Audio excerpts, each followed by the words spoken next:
Be here.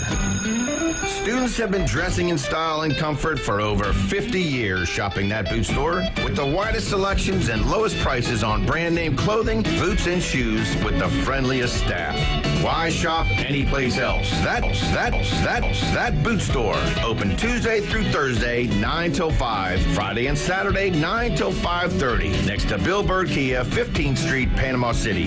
That boot store, where God is good all the time. Los Rancheros has been doing it right for 20 years. Los Rancheros brings a top-shelf dining experience to you with the opening of their beautiful new building. Watch all college and pro games on Los Rancheros 14 large-screen TVs with great drink specials daily from 2 to 5 and during all the games. Los Rancheros, the place for live sports and great food on 23rd Street between Jenks and Harrison. Signworks, a business serving businesses since 1985. Everything from signs and banners, vehicles and boats, magnetic and real estate signs, contractor signs, and much more. Signworks can do large format, full color printing too. Signworks, a real professional in the business world. Call Signworks at 785-8899. Signworks, 850-785-8899. WGSX Lynn Haven, WVLQ Port St. John. Powered by Panama City Toyota, ESPN Northwest Florida. Transmitting from the CBC Construction Studio. Pushed away and intercepted. Ball game. The fairy tale continues. The Afternoon Underdogs are on the air. And the breakthrough for the U.S. 4.3 ESPN Northwest Florida.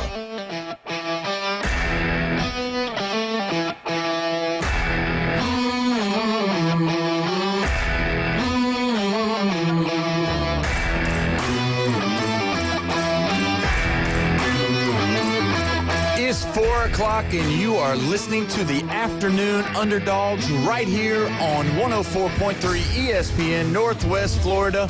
We're so glad to have you here on this hot day in Panama City Beach. Want to welcome all of our listeners all the way from Sandestin, Santa Rosa, and even Destin. You're not going unnoticed out there. Good to have you today listening to us, the Underdogs, here at 104.3 ESPN Northwest Florida. As always, on Thursday, my guy, I don't know really what to call him today. He was the accountant Jeff yesterday. Oh, God. He was the LSU Jeff on Monday. No, wait a minute. On Tuesday. Oh. And then last Friday, I believe you were, what was it? I don't know. You might have been. You were available. Still. No, I don't think you were dating. I think you were available. Yeah. I think you were the bachelor Jeff on that day. It's okay. I'm going to say this.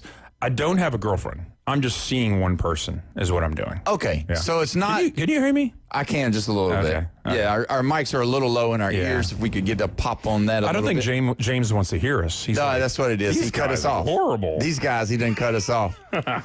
And also, don't want to fail to not mention in the fishbowl, in the glass bowl, Jimmy James. How you doing today, buddy? What up, guys? Having a great day on this Thursday. I know that the Cubbies are playing right now, and they were losing the last time I checked. What are they looking like right now? Still down 2-1. We're in the bottom of the 8th. Drew Pomeranz just came on in at the top of the inning, got a guy at third base with 2 outs. So as long as we can get the out here, still got that good chance going on. Yeah. So don't ruin it, boys. Oh, yeah. Let me say something about the Cubs. Okay. Yeah.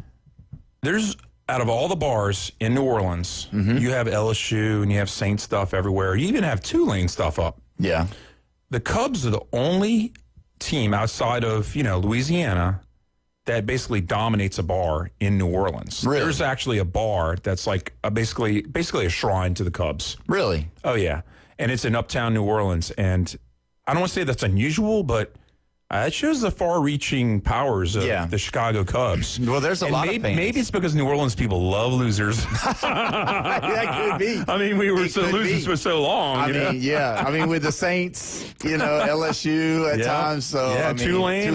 I mean, yeah. I mean, LSU went from 1959 was their last national title till 2003 when Saban won it. Wow. So that's 45 years they went without a title. Wow. And then the Saints, they've never, well, wait a minute. They won in 09. 09. Yeah, that's it. I was going to say. And you know what? If they hadn't done that, I mean, there still would be a monkey on that back. Yeah. Because, the Red Sox, they had to get that title to get that monkey off their back. Yeah, the Red Sox and the Cubs, they both did it. They broke the curse, both of them. And it was like 80 or 90 years for each one of them. Yeah, and then you look at the Saints, they broke it. But that was like heartfelt because it was around Katrina. It was 4 years after. Everybody was like ready to go. Oh, yeah. And just imagine if Nick Saban would have gotten Drew Brees at the Dolphins. The Saints may have never gotten Drew Brees to come there. I guess we're undercutting what Sean Payton's able to do. Yeah. I mean, he didn't do much after Drew Brees retired. No. He did 2 years and he was out. He was out. Like, I don't have another Drew Brees up my sleeve. So he saw the writing on the wall on that. So, I mean, that was kind of it. But...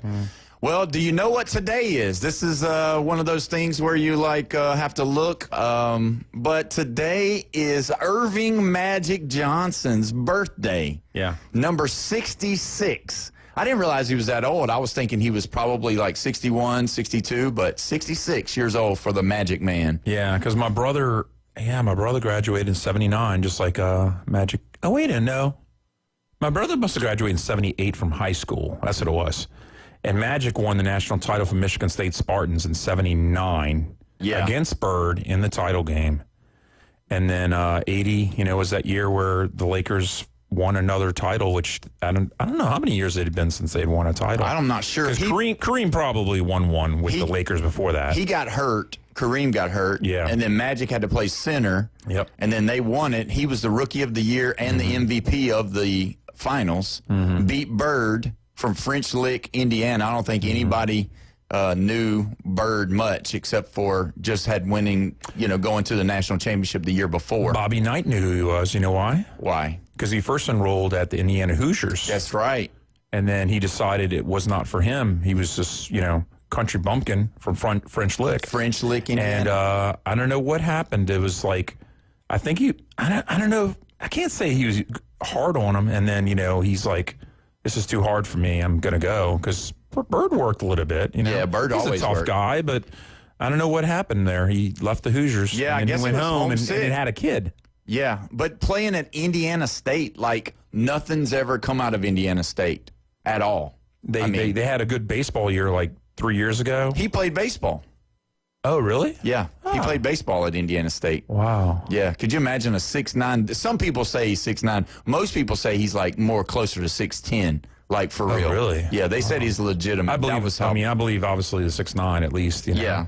I mean, that's the thing is that, who is that? It wasn't Chris Webber. Maybe it was Chris Webber said, man, you don't realize how tall he is till you get right up on him. You're like, oh, my God. Yeah, have you ever heard the story about where the kids came in to play him in the Dream Team or whatever, and Rodney Rogers was talking trash to him? Oh, yeah. Talking about you hadn't seen a jump shot since 86. No, it was 82 or 83. It was even before that. It was like a long time. It had been like 8 years. And he told him. And then he goes, looks like 83, doesn't it? Yeah, it looks like 83, young fella. Yeah. So what was the mascot for the Indiana State? So they're what are they? They're the Sycamores. The Sycamores. Yeah. So their mascot is after a tree? Yeah, it's after a tree. And, it's no good when you have a tree as your There's as no your way. mascot. No, you can't be good at all if your mascot's a tree. Yeah, so that includes the Buckeyes. We'll go with that. Yes, it does. It surely does. James, how do you feel about Buckeyes? Not a big Buckeye fan. Don't eat them, guys. They're bad for you. Yeah, they're not Don't watch good. the football either. It's bad for you. Speaking of Ohio State, every time we got to talk about Ohio State, we have to get equal time to Michigan. Yeah. The NCAA is passing down the thing for Friday. the sign stealing tomorrow. Yep. Yeah. So, Ohio State fans will be happy because they hate the Wolverines. They do. It is, you want to talk about toxic? Yeah, that's some toxic hate. Living in Ohio, growing up in Alabama, we hated Auburn. Auburn hated us. Understanding that was the rivalry. And it's your cousins. Yeah, exactly. Literally. Yes. And so you would see the hate going on. But then when I lived in Ohio for a while and the hate that they have, they actually won't have family gatherings or won't invite some of the family members because they're Michigan fans. And it was legitimately for real. And then last year, was it last year that they had the big brawl on the field, or was it the year before? When they tried to plant the flag but couldn't because it was artificial turf? Yeah, that was last season. Yeah, so last year when they got in a big fight or whatever, like it was for real. It wasn't a joke. It wasn't. No, it was for real. And I mean, we hate Auburn. I mean, you know, but we also hate Tennessee. We hate LSU. We, you know, that kind of deal. But like, oh no, it's Ohio bitter. State. Yeah, bitter. I mean, they still talk about last year because Michigan beat them and then they won the national title. So it's a big deal. Yeah, I mean, actually kind of brought me back to the early 90s. The Seminoles and Hurricanes had a big brawl on the field. Yes. And then also, I think it was the Hurricanes and Notre Dame had a fight like next to the tunnel. And of course, Michigan State had a fight inside of the tunnel. Yeah. Yeah. Oh, yeah, for sure. And that was, like, it runs deep, the hatred that they have. So there was a story about an Ohio State guy. He said, growing up, my dad would always take us to, you know, the Ohio State-Michigan game, even if it was in Ann Arbor. And they live in Ohio, right? Yeah. He said his dad hated Michigan so bad that he would not sleep inside of the state of Michigan.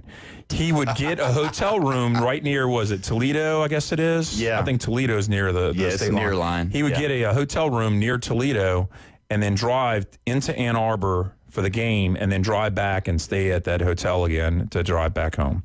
Well, one of our Red 7T's phone line listeners, Michigan State Bruce, says nobody likes scum. So there you go. I mean, so even Michigan State hates Ohio State. And, you know, Ohio State, they want to put on their shirts. And Ohio State fans, if you're listening, if you want to call in, 850-215-6290, you know, Ohio State against the world type deal, stuff that they say. And it's not because you guys are not good in football. You're good in football, don't get me wrong. But the reason why we don't like you, Ohio State, is because of your fans, the way they act, the way they talk, the way they carry themselves, the way they push the team that you're putting out there. And it's not you against the world, it's you against Michigan. And, you know, it is, I'll agree with that. But it's also like if you meet a person from Ohio, I'm not saying anything. Whoa. Wait. Here we go. Now, Cleveland might be a different beast, but most of Ohio, those people are really nice. I mean, they're like typical Midwesterners. They really are sweet, nice people. Yeah. But then they just get toxic sometimes. And we've said this about Tennessee, you know, times where you meet a person from Tennessee. Oh, they're so nice. They're very Southern, you know, they're very accommodating, you know, just they're even gentlemen and everything. But then you get them on Twitter or something like that, and they just don't want to be quiet. I mean, they just keep on running their mouth. It's like, we're the best in the world. And like, you're number 12. You know, like, right. Why are you running your mouth? Just be quiet. Yeah, you know? And when you look at Ohio State, and we talked about this during the offseason, what has Ohio State won outside of football? And realistically, I mean, Woody Hayes, they said Woody Hayes got a flat tire in Michigan, and he wouldn't get help. He pushed his vehicle to the state line before he would even wait for help. That sounds like a made-up story. But, I mean, that's what he said. But that's the same guy that you know, made the tackle on the field. So, you know, against Michigan, he's not – they don't love each other at all. You know how Woody Hayes was ousted, right? No. It was a bowl game in, like, 1979? I don't know. Maybe I mean, I was too young to remember this, obviously, but I do remember hearing the story. Maybe I'm wrong. Somebody can call in and correct me. It was a bowl game. Ohio State was in. I think they were playing Clemson, and one of the players came by. I think he might have got an interception or something like that, and he grabbed them by the face mask. Yeah, that was the one I was talking about. Yeah, I didn't know if it was from. Yeah, and that's what got him out. Is that what they kicked him out because of that? Because, like, you can't do that to opposing players on the field like that. I mean, that's not It's good. a bowl game, so, you know, everybody's watching, you know. Yeah. They're going to talk about that. But going back to Magic Johnson, you know, we had talked about this. Did you watch the Celtics and the Lakers growing up? Was that something that you – because I did. That was a lot of the things that was on TV, realistically. You know. Because you didn't get – national television coverage for all the football games like you have now. So what would always be on there, we'd always have the World Series, you always had the Super Bowl, and you always had the NBA Finals. Yeah. But so, we watched it all the time, and I loved the Celtics. I loved Bird. I loved all those guys. I mean, I didn't love them. I just didn't like the dynasties because it was almost like those two teams winning almost every year. Yeah. I do remember the 76ers winning once in, 83 or whatever year it was with Moses with Malone and Dr. J. Yeah. But it was pretty much those two teams, and they only matched up, I think, against each other like 4 times, I think, in the whole decade, or maybe 3. It really wasn't. It seemed like to the brain that there was always those two teams playing each other, but it wasn't. Yeah. But they won all of them almost. I mean, they won like 7 out of 10, yeah. Or 6 of 10. It was one of the two. It might have been 7. Because the Pistons won in 89 and 90. Yes. The Bad Boys did. Yeah. But anyway, I wasn't a big fan of the dynasty of those two teams. Being like always being there, always or just winning it, always winning it. So you don't like that? I didn't like that, and though I do think that Magic's passing, it was almost reminiscent of a Pistol Pete, you know. Yeah. I mean, he was very creative. He was doing stuff that a lot of people rarely see, and then Bird, man. The 3-point contest was created in the 80s. Yeah. And he was just unreal. And he had some last-second shots that were kind of mind-boggling. And so it brings memories, right? But the crazy part is I don't like the Pistons. I didn't like the Bad Boys, but I thought it was necessary for the sport to bring an end to the Celtics and the Lakers. But I didn't like the way that they did it. Like, they were basically just, I mean, elbows, hit somebody on the head, they injured Bird's back. Yeah. And that's not cool. No, that was the style of play that kind of took us into the 90s with the way they played Jordan. That was the whole deal with Jordan having to start working out more and gaining more weight because he was so small, thin. Real quick, going to make a real correction here. Okay. I read the wrong thing. Michigan State Bruce corrected me and said not the Buckeyes that he was talking about, but he's talking about them scum up north in Ann Arbor. Oh, yeah. So no, that's what I thought you said. Yeah, I thought that, but maybe I made a mistake and sorry about that. But yeah, the hatred runs deep for Michigan State and Michigan as well. Oh, yeah. It's good for Michigan, for the state of Michigan, for Michigan State to be good. Obviously, they've had some down years these last couple of years because they haven't really been that good. But seeing them get back in the winning side would be a really good thing. And really, when you look at tomorrow being a big day, everybody's waiting. Everybody's putting out fake stuff online to see what is going to be the actual deal with them tomorrow. And I think they're probably, I saw where somebody said, they're going to be banned for 4 seasons of the postseason. They're going to take away their national championship from last year or from the year before. And, I don't know what they should get.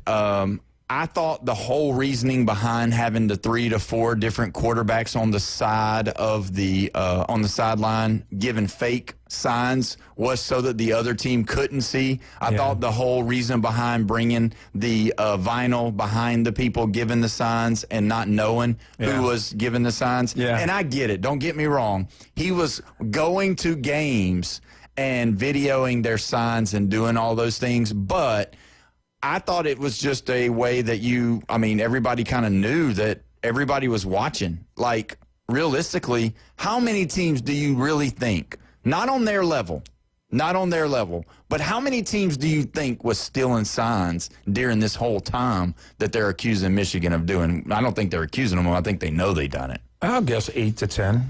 And all the good teams, right? I mean, that's the way to get. No. That's the way you get advantage. 20 good teams. You can't say 8 to 10 is not 20. But 8 of them. There's a few of them out there that are trying. Yeah, I think so. Yeah. I wouldn't. Especially for a big game like that. If you had all these people on your staff, you couldn't figure out watching a game. You couldn't break down the film. Even the film on TV, just watch it, just record their game. Yeah. You'd see their sideline. You'd be able to pick up something. The formations where the flank. I don't want to say flanker. It's an old term that's not used anymore. But, flanker, the tight end where he's in or out, and everything. And he's, the way that people stand, the way they, what was it? One of the players I remember used to say something about the knuckles. When they get down in the stance, they knew what kind of play, which way they were going, or what was happening by their knuckles, like how they clenched their knuckles. You know, I mean, baseball players, when they look at the pitcher, you know, and where they're putting the ball and everything, they know it's coming. Yeah, they can tip. They can tip their pitches. Yeah, and that's a part of the game. And so, see, for me, I get it. Don't get me wrong. I don't want anybody hating on me on this part, but I'll take it. But either way, everybody's trying to gain an advantage, no matter what. So I'm trying to sign stealing. Yeah, I'm trying to steal your signs if I can. If I know this means run, or if I know this means I'm throwing it to you, I mean, then we're going to double cover him. We're going to stack the box when you're running. We're going to do all these different things because I want to get that advantage over you to beat you. It's your job to be able to disguise what you're running. It's your job to disguise if you're throwing a pass, if you're running the ball, if you're quarterback sneaking, whatever. I don't care. I'm going to try to figure out what you're doing. If I'm the opposing coach, I got people watching. If you see one play that they run that works and it's effective, watch what their guys on the sideline are doing, or whether what all that stuff that they're doing, watch them. If we see that again, alert the captain out there, alert the linebacker, let him know, hey, they're running that play again. You know what I mean? So I can't get out of my mind a couple of things. Number one, in basketball, I think Steph Curry's done it. Other people have done it, where they go into the other team's huddle. Yeah. Oh, that's hilarious. Yeah. I love that. Well, and then the other one is in 2013, Florida State's playing Auburn for the national title. Auburn's winning. And Jameis Winston comes to the sidelines and tells Jimbo Fisher, Coach, they know what we're doing. They know what plays we're running because Doug Williams is over there. Oh, yeah. Doug Williams was at Florida State. Yeah. And then he went to Auburn, and he knew what was happening. So then, Jameis Winston tells Jimbo Fisher, and Jimbo Fisher had to change everything. And all of a sudden, Florida State's just driving. Yeah. After that, I think they scored next 2 drives and won the game. Yeah. They were down by 2 scores. Right. And that's what I figure that's what you do. You try to do. It's not a coincidence when they bring people on that was on your team or on your coaching staff. Yeah. All of those things matter. Yeah. Your cadences, all of the things that you like to do. All of it is so that they can win the ball game. Now, I dislike when you go to a bitter rival like Deion Sanders went from the 49ers to the Cowboys? Or opposite, one of the two. Yeah. No. He switched over. It's 49ers to Cowboys. So 95. So did Ken Norton. 95 to 96. Yep. Ken Norton did that. Ken Norton did that. Yeah. Yep. So did Charles Haley. And those two teams were like, they were on top. Rivals. They were rivals in the playoffs. Charles Haley and then the Packers were kind of coming up at the time. Yeah. And everybody's like, we know it's your time, but it's not now yet. Yeah. Well, those are the ones that they all did it. And they tried to get an advantage, and it worked. And so it did for Michigan. But when we come back, we're going to be discussing something that's so dear to my heart. We got a guest coming on. We'll be right back. 104.3 ESPN, Northwest Florida.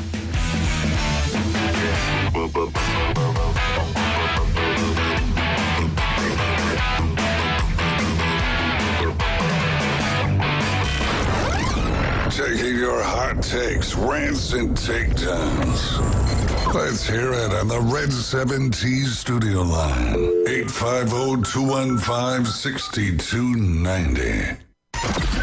Mornings on ESPN Northwest Florida just got unsportsmanlike.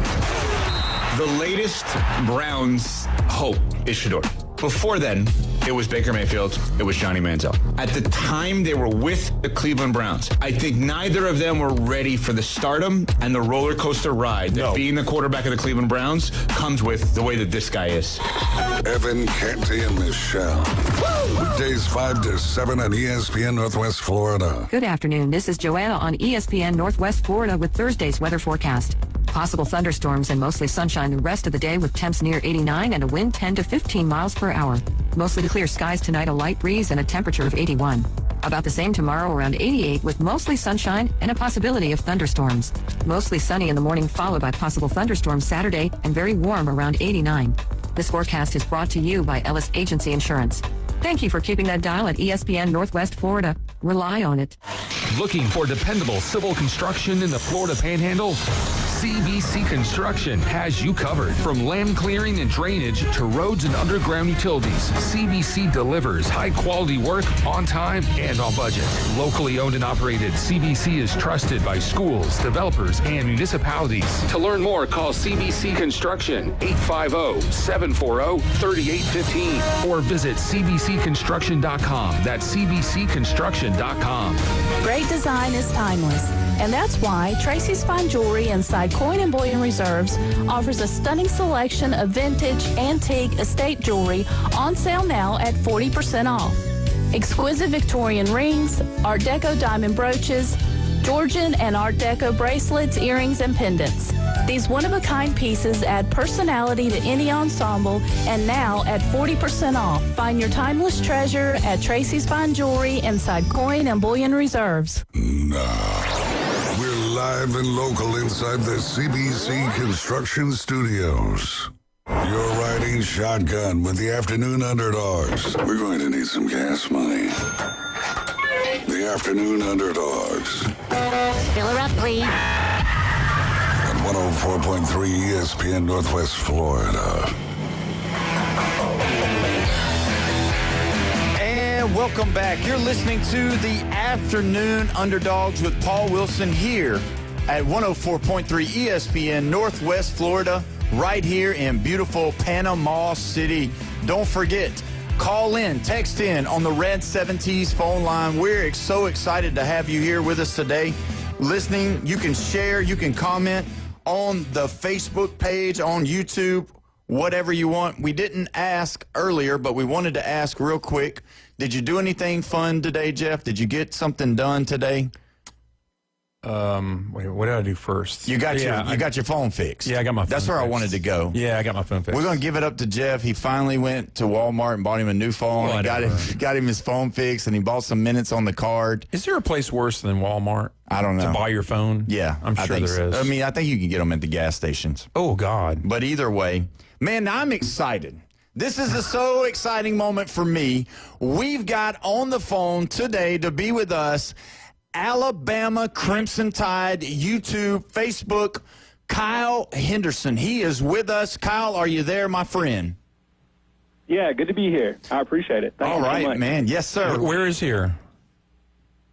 Are you in Tuscaloosa? Yes. I've lived in Tuscaloosa for 9 years now. So, 9 years. I've been here. Truth be told, I don't live too far from Sabin. Different neighborhoods. Oh, yeah. Yeah, but same zip code. We'll keep it at that. Do you think Saban goes into restaurants and doesn't pay? I mean, I think Saban goes wherever he wants, and he's earned it.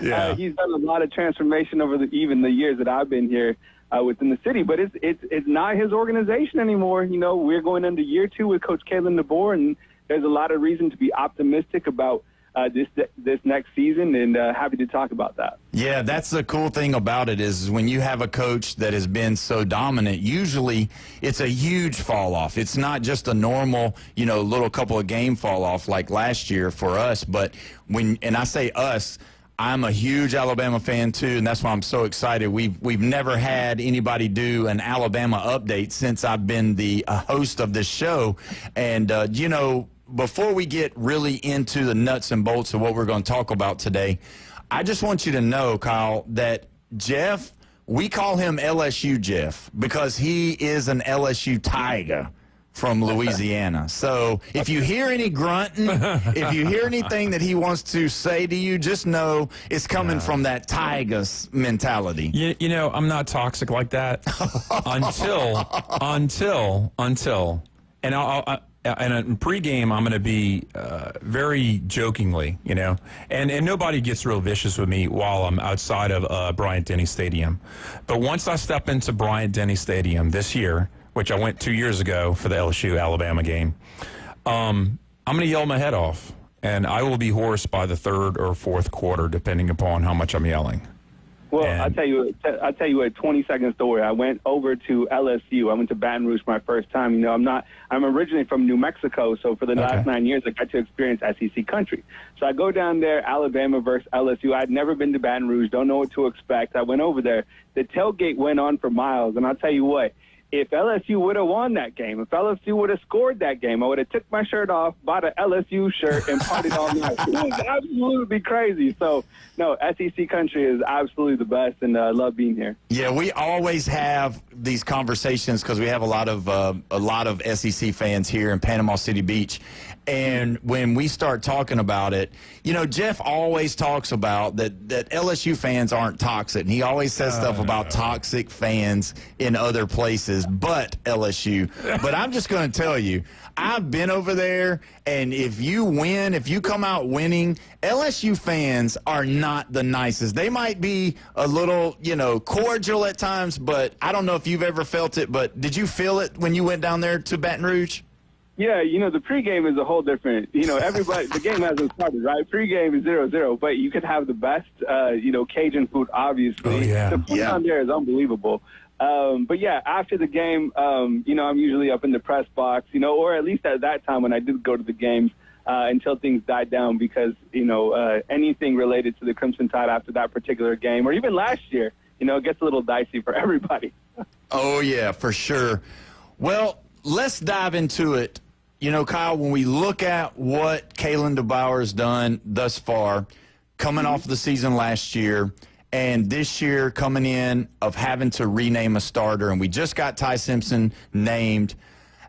Did you know early on that by, you know, being around the program that Ty Simpson was the guy coming in to beat and that, you know, he definitely obviously had the edge? Yeah, I think if you follow Alabama with the absolute microscope, you're in no way, shape, or form shocked by the recent decision to be, you know, with Ty being the number one quarterback. And I think what the beauty of it is that coaches, and you have new offensive coordinator Ryan Grubb along here as well, is they made him earn it. And it wasn't about entitlement. This isn't about going into the season being the guy that has limited experience, the guy that's only seen the reps. Like, no. Like, they had a competition. I would go out and say that the competition was a little bit probably solved during the springtime, but it did carry over into August, and they wanted to see if he could still be consistent. One of the main themes that Kalen DeBoer has continued to talk about, same thing with Ryan Grubb, is that he's taking care of the football. I mean, that I know it sounds simple, but don't turn the football over, right? You don't have to save the day with the amount of talent that Alabama has, and I'm not calling him a game manager by any stretch of the imagination because the guy can absolutely make plays. This guy has really good speed. He can do things behind the line of scrimmage that'll make you say, wow. So Ty Simpson, look, he's very easy to get behind. There's loyalty. He wants to be here. He's a coach's son. He understands the schematics and a lot about life. And as you know, is about timing. So the grass isn't always greener somewhere else. He did have options probably to transfer to wherever he wanted to. So now it's his time, and he has the opportunity and the tools to do some really impressive things here at Alabama under offensive coordinator Ryan Grubb, who I know people are really excited about. Yeah, and that's one of the big reasons why I was so glad to get you on, because I wanted to hear what is the difference of the feeling of the players, because you've got such that core group of wide receivers over there with Ryan Williams, Bernard, and even some of the younger guys that are starting to get some more publicity because they're doing good in camp. What's the feeling around that? Are they excited? Like, are they, ready to really see? Because obviously last year, Jalen had some good throws. There were some times where Ryan made the plays.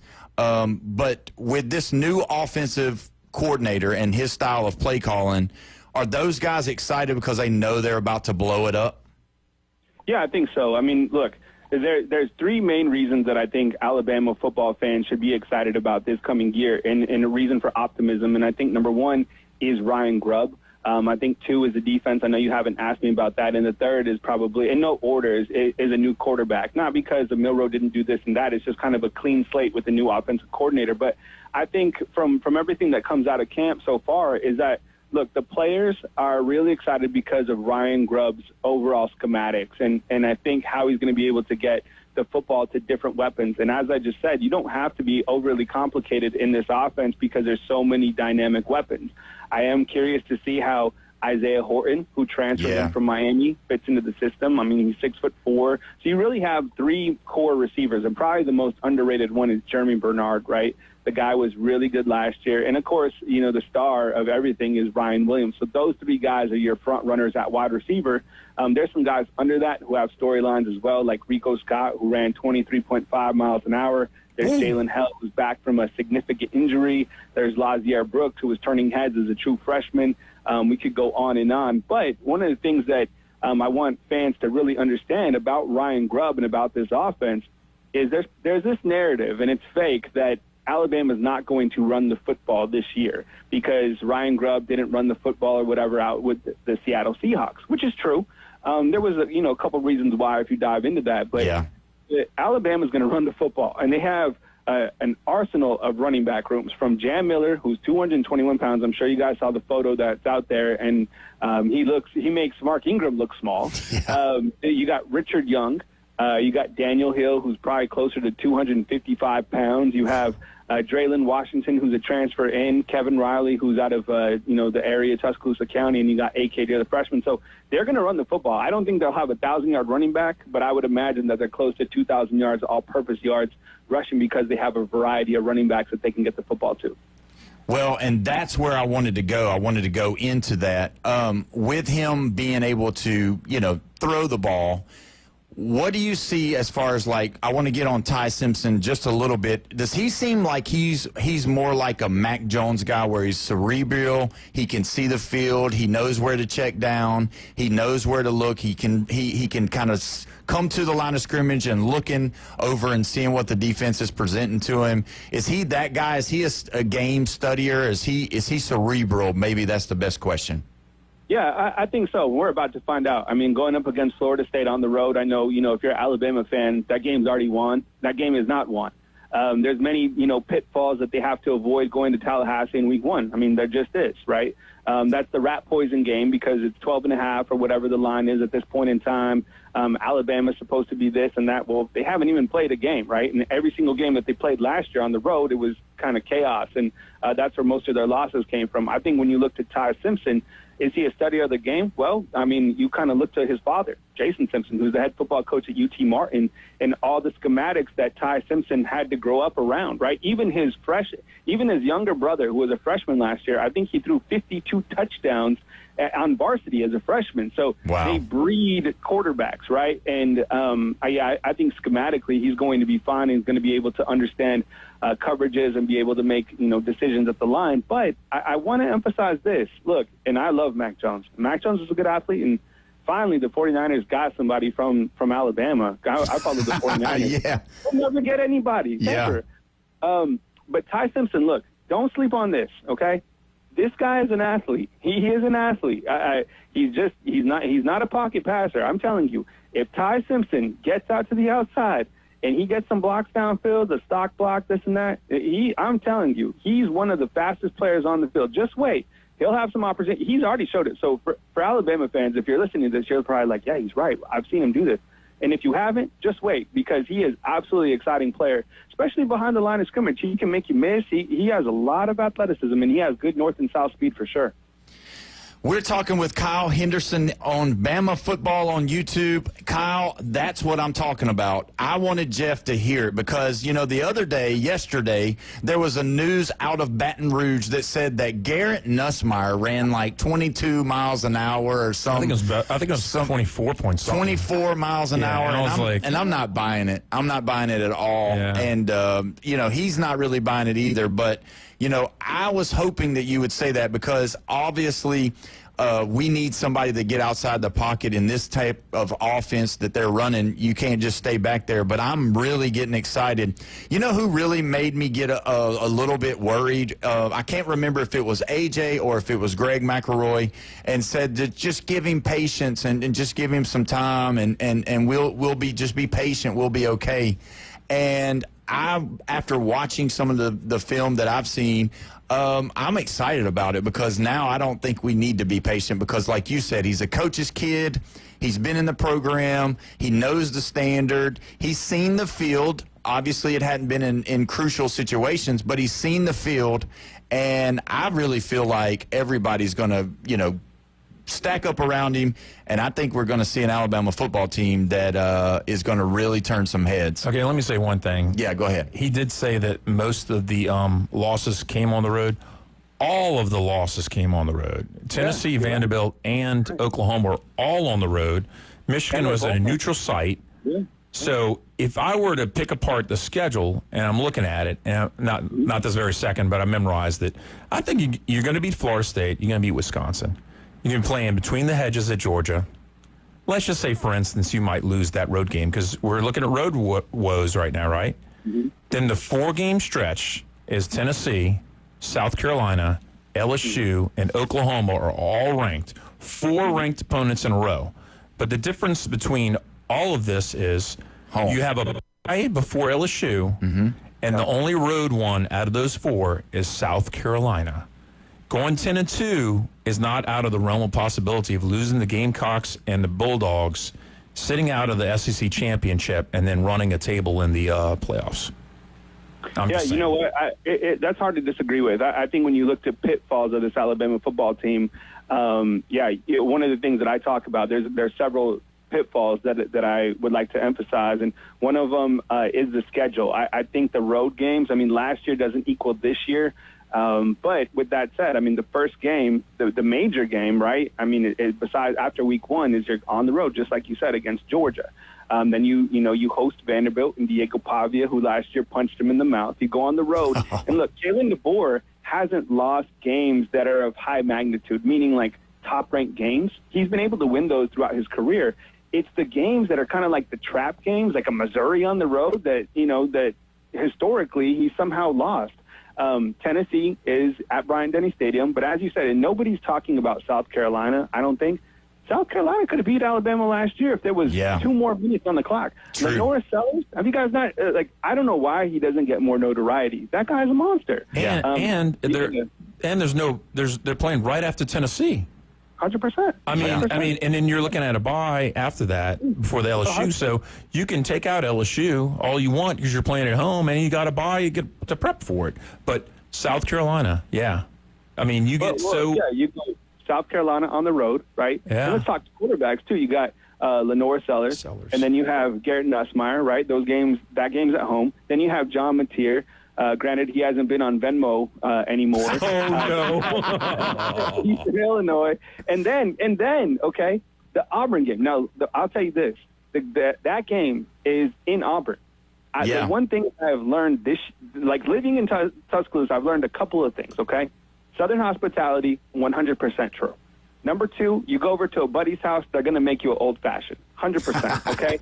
And the third thing is the games that are on the road at Auburn, not here in Tuscaloosa, between the Iron Bowl, when it's over there, throw everything you know out the door. Even Coach Saban last year said that at Auburn, we call it the barn, that it's haunted. So it is. That who knows? And that game's on the road. And as you know, sometimes it takes a 4th and 31 or who knows what to win that game. That was a tough schedule for sure. Yeah, you're not kidding, because Jordan Hare is crazy, and especially if it's at night, it's one of those loud, crazy, and anything can happen. The dew settles on the grass, and anything can happen. There is an Ohio lawmaker. Have you heard about this, that they're trying to push through the state Senate there? No. It's a lawmaker. He has a weird name, and he's trying to make it illegal for Ohio State University football to have a kickoff before 3:30 unless it's Michigan. And I'm not making this stuff up. You can look it up on Google. Ohio State lawmaker wants to make it illegal.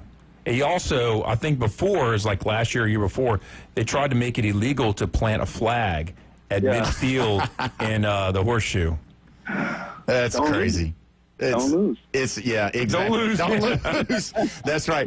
Well, we're going to have to take a break real quick. And Tyler, if it's okay with you, if you could stick around with us for a little bit longer. You're listening to 104.3 ESPN Northwest Florida.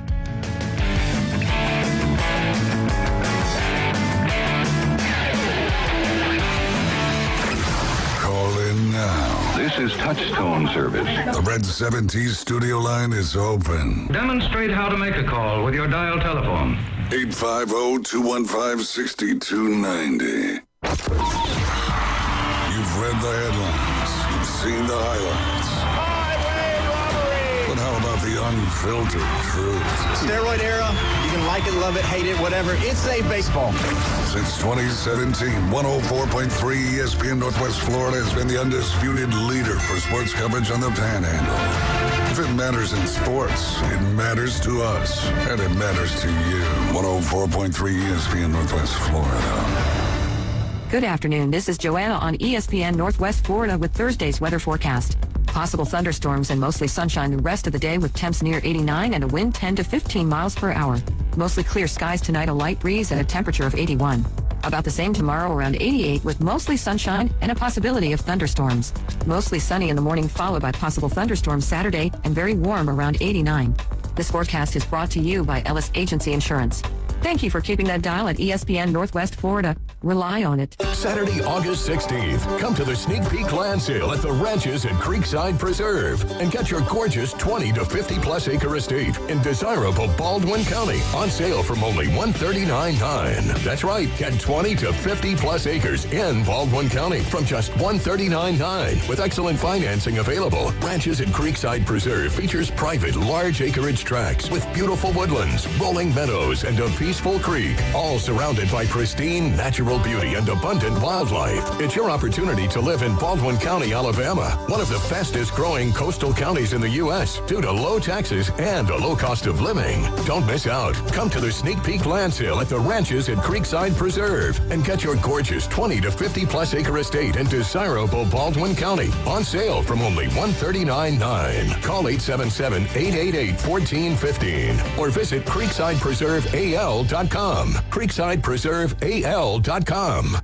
Tired of boring merch and want your brand to stand out like the big names? Elevate your look with Red 7 Tees. They don't just print shirts, they create bold identities. They are a veteran-owned custom apparel shop providing the kind of detail that turns heads, using high-quality digital printing and embroidery to give you that unique style you love with no minimums or cookie-cutter designs. From small business to sports teams, if you've got a vision, they'll help you wear it proudly. Visit red7tees.com. Broadcasting from the CBC Construction Studios. God, guns, and wrestling.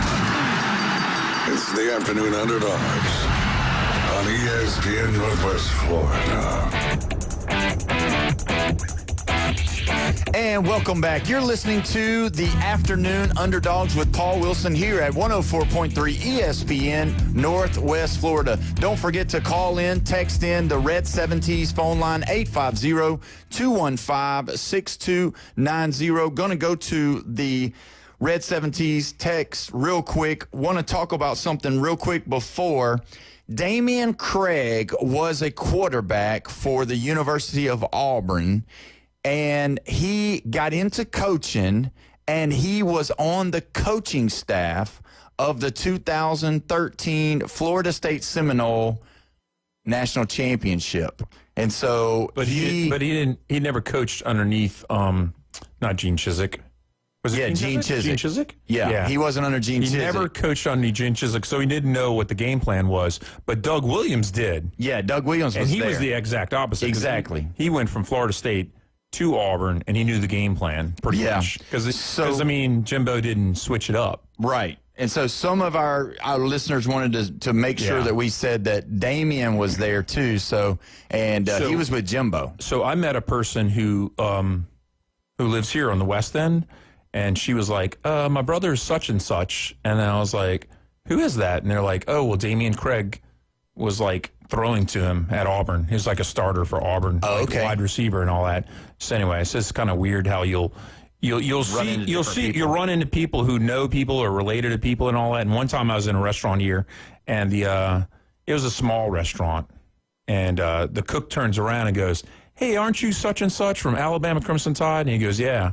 And he was in a construction outfit, and he used to be like a star player for Alabama. Oh, wow. And the guy was like, you live here now? He's like, yeah. Oh, yeah. There's some people that live here. Tom Glavine lives on 38. And the Bama fan, obviously, the cook, was like, I loved you. Or I love you. Yeah, like they love people just because they played for Bama. Oh, yeah. Oh, yeah. Now, we have Kyle Henderson from Bama Football on YouTube still on the phone line with us. Kyle, it's so great to have you. I'm glad that you're here with us. And going into the season and going into looking at the Hogs up front, that offensive line, because it's going to be so important that we're able to keep the people off of Ty Simpson. It's going to be also awesome that we're able to let Jam Miller run through the gut of the defense. How do you feel about our offensive line? Is there a lot of talk going on? Obviously, we've got an All-American, anchoring that line, but what's the chatter about the line right now? Well, yeah, I mean, you're not going anywhere if the offensive line isn't getting going right. And I think when you kind of look to what could be a pitfall or what were pitfalls last year, I think it's the fact that you straight up didn't have a quality right tackle. Yes. So Elijah Pritchett, he transferred to Nebraska, and Nebraska just recently named him the starter. So in for Elijah Pritchett, and this is something that we knew even in the springtime, is that Wilcom Formby was going to be elevated to the starter. The thing that's exciting about Wilcom Formby is I think that he's nowhere close to his ceiling, right? So is he still in development? Well, we're about to find out here in 16 days, right? Yeah. He's 6'7", 324 pounds. He's from Tuscaloosa. So it's easy to root for him. And I think that if he can get going, that will give people, kind of a sigh of relief, because last year the right tackle just wasn't it. Along with him, you have Caden Proctor on the opposite side at tackle, 6'7", 366, probably a top 10 pick in the 2026 draft. You have Gino Vandermark or Cam Dewberry at the guard position at left guard, and I don't think it matters necessarily who starts. I think you'll get a good push from one of those guards. You got Parker Brailsford, a returning All-American, as stated, and he played way better than I thought he was going to be. I mean, he is just fantastic, very consistent, very steady. Thought he would be undersized. He wasn't. He played fantastic at 6'2", 290.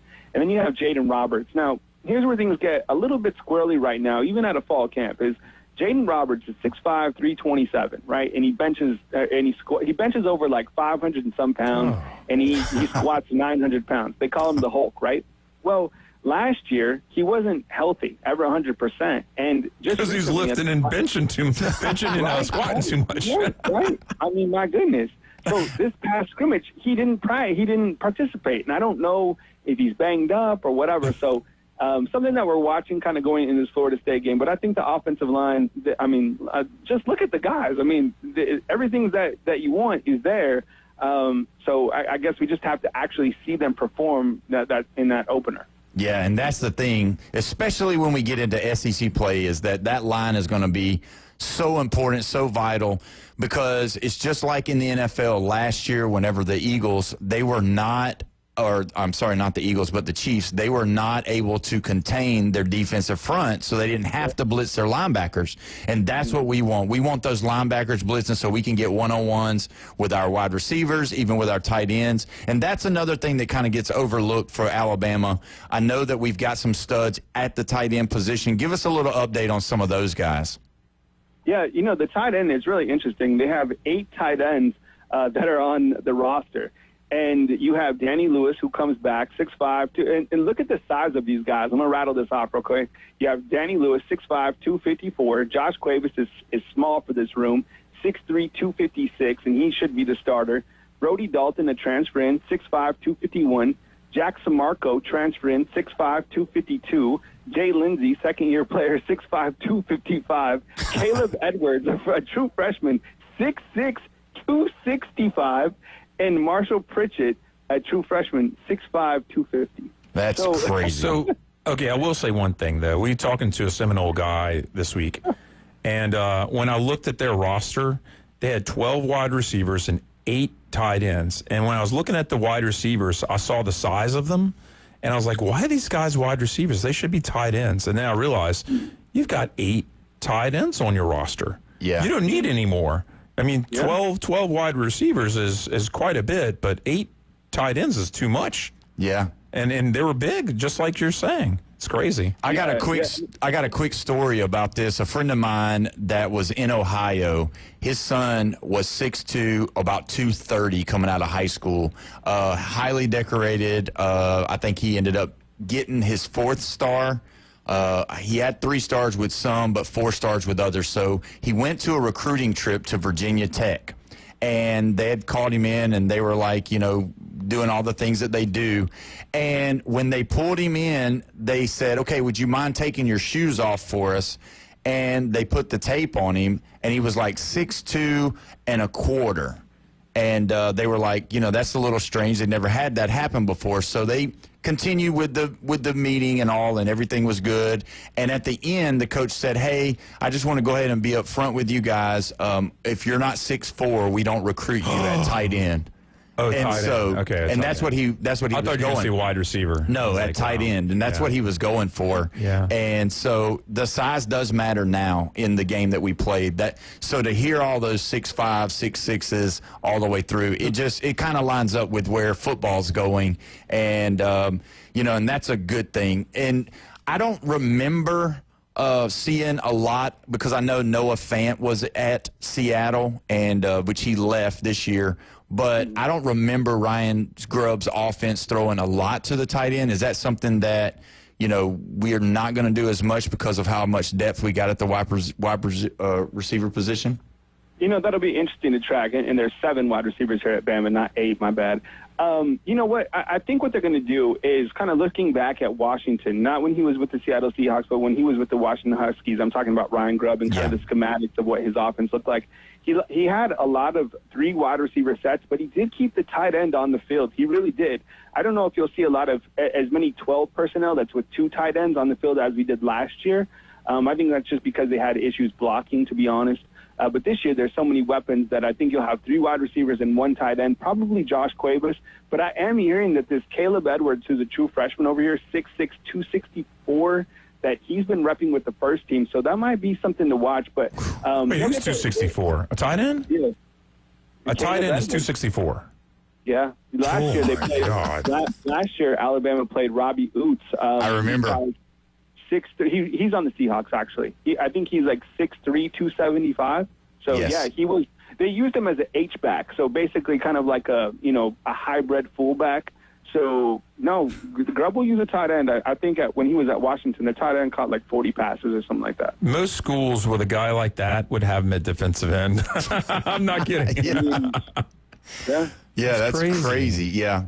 I mean, obviously, when we look at the defensive front, I want to move to the defensive side of the ball. You got Overton there. You got Smith there on that defensive line. I know there's some more dogs out there, and they've even been talking about the depth. Talk a little bit about it. We do have a break that's going to be about 2 or 3 minutes. If you could stay on, I'd love to get into the defensive backfield at the top of the hour. But if you could, go into some of that defensive line that we've got coming there at the Tide. Well, you got your big boys are like Tim Keenan, who returns, right? 6'2", 320. You got James Smith, who played over 300 snaps, and then you got Jeremiah Beeman, who people are starting to talk about.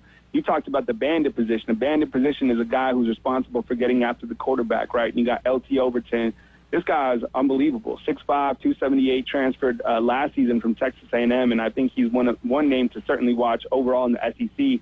And then behind him, as you mentioned, the depth is there. Keon Keeley, we're expecting for him to get on the field. Jordan Renaud, and then you got Patua Henry. So there's a lot of depth, and I'm eager to talk about that too deep as we get talking about the defense. But, yeah, I'm happy to stay around for the top of the hour. That's awesome.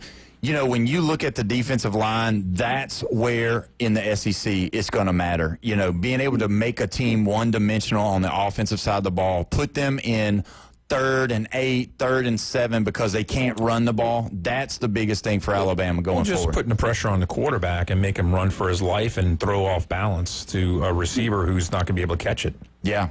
And that's the thing. Like, that's what we've prided ourselves. I mean, loving Nick Saban's way of coaching and just watching last year, seeing what he did with our defensive coordinator coming in, stepping in and doing good. A lot of people don't realize that he was the head coach of South Alabama, our defensive coordinator, Kane Womack. He was the head coach at South Alabama, and he took a defensive coordinator position to come to the University of Alabama. And he really, there was a lot of times where the player didn't make the play last year, but they were in the right position. And that's the thing about Kane Womack is, like, he's a X's and O's kind of guy, and I just love it. Kyle, when you look at Alabama and you see what they've got on that front defensive line, it just for me, it makes me feel so hungry for this year. And we're going to talk a little bit more about the defense when we come back. When we come back, we're going to be talking with Kyle Henderson a lot more. You're listening to 104.3 ESPN Northwest Florida.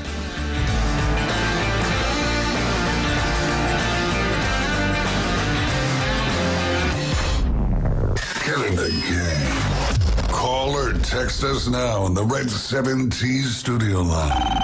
850-215-6290. Weather in the Panhandle never stops. Turn to 104.3 ESPN Northwest Florida. This is Joanna with your latest forecast. Up to the minute weather reports all day long. A chance of thunderstorms and moderate rain. In-depth storm coverage. Winter Storm Enzo. And breaking weather as it happens. Hurricane Helene. ESPN Northwest Florida. We do have a tropical storm warning. Rely on it.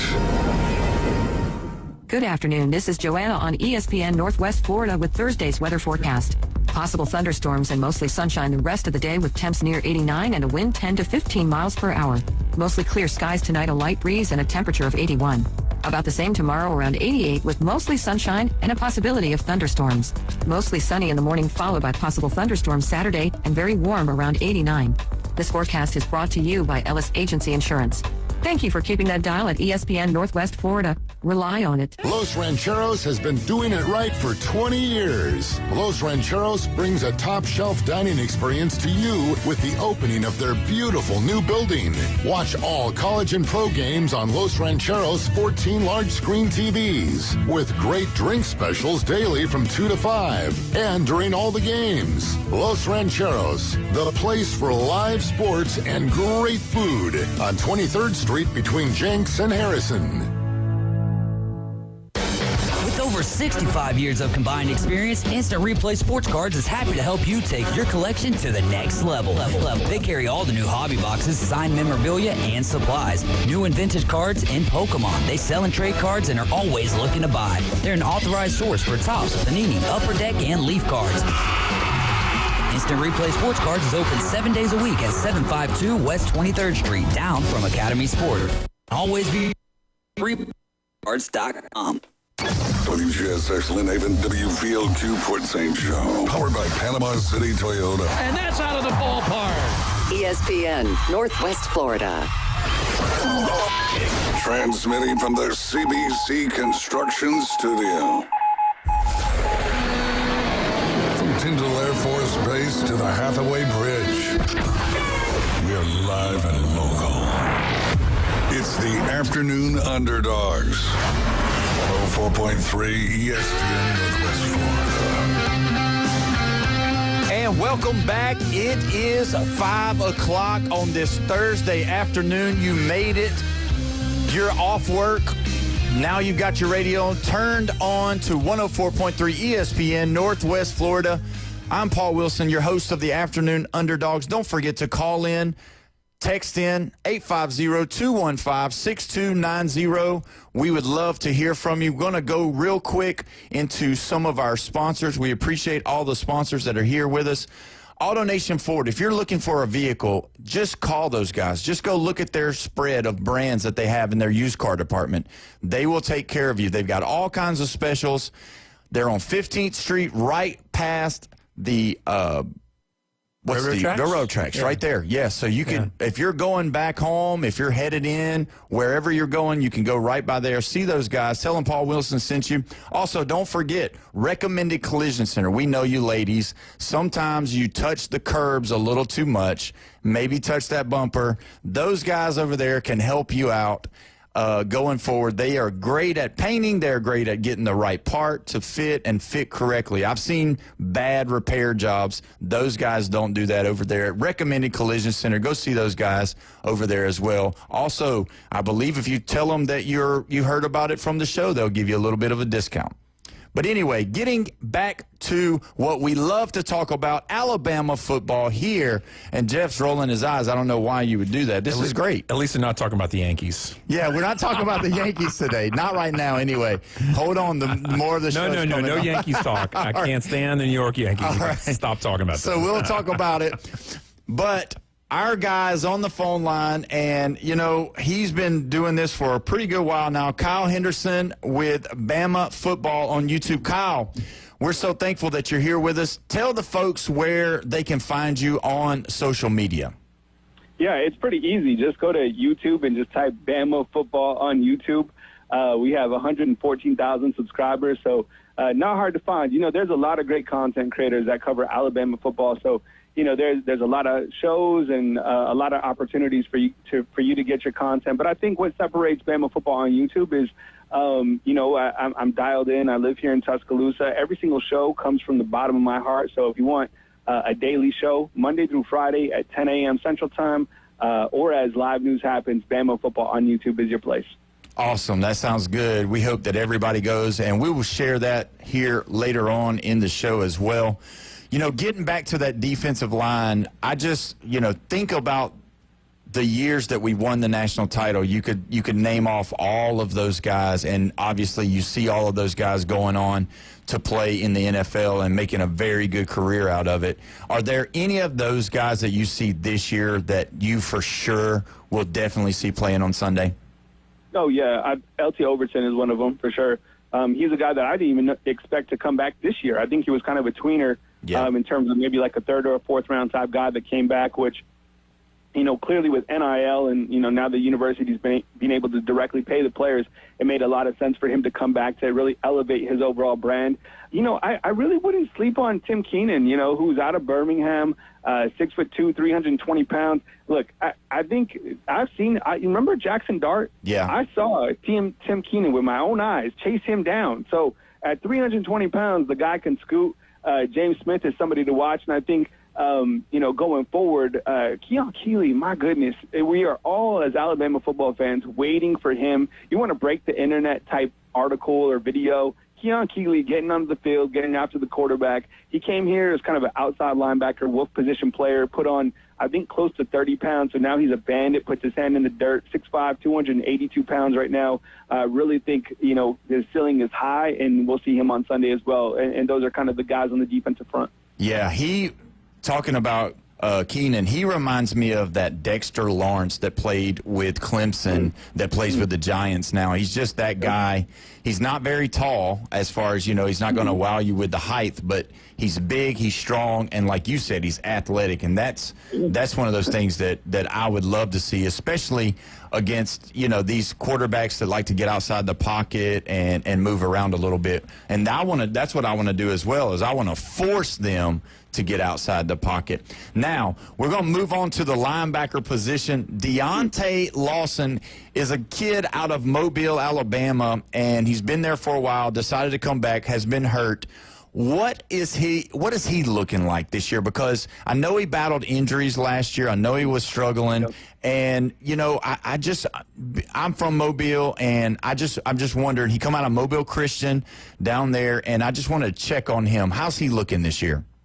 Well, first of all, when I moved here, right, I used to live in Los Angeles, and I'm from New Mexico, so I've been in West Coast. I lived in Iowa for a little while in Washington, D.C. before I moved to Tuscaloosa. So I'm living here, and I meet somebody, and they're like, yeah, I'm from L.A., and we start talking. I'm like, L.A., are you kidding me? Come here, man. Where you live? Lower Alabama. Lower Alabama. And I was like, oh, yes. I am not in Kansas anymore. So now I know, Lower Alabama. Deontay Lawson, ACL last year. He'd 100% be in the NFL. We have just been watching him in some preseason NFL games.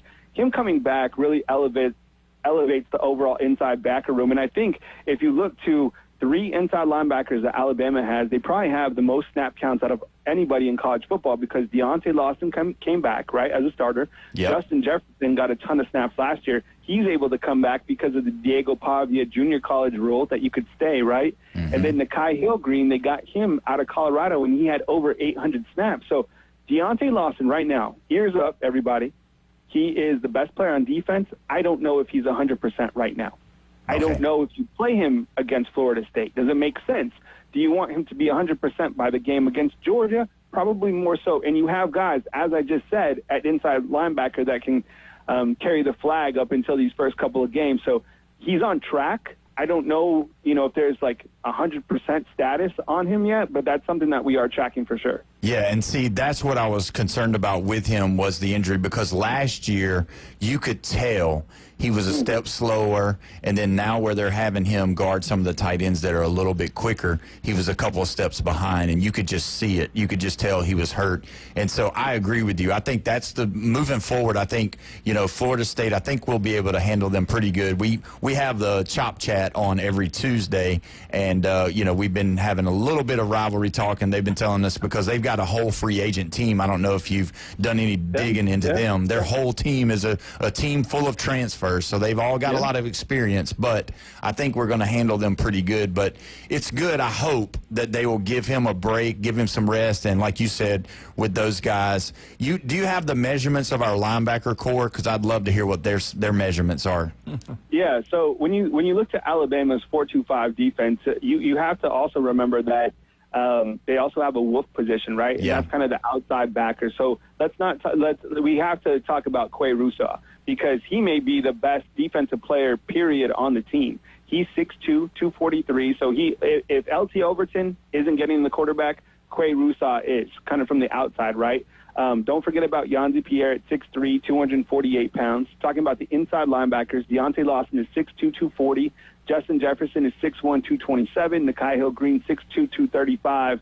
And then you got some other guys behind them with lesser experience. But I'm telling you, listen to this. More than the heights and weight. Deontay Lawson, redshirt senior. Justin Jefferson, redshirt senior. Nakai Hill-Green, graduate.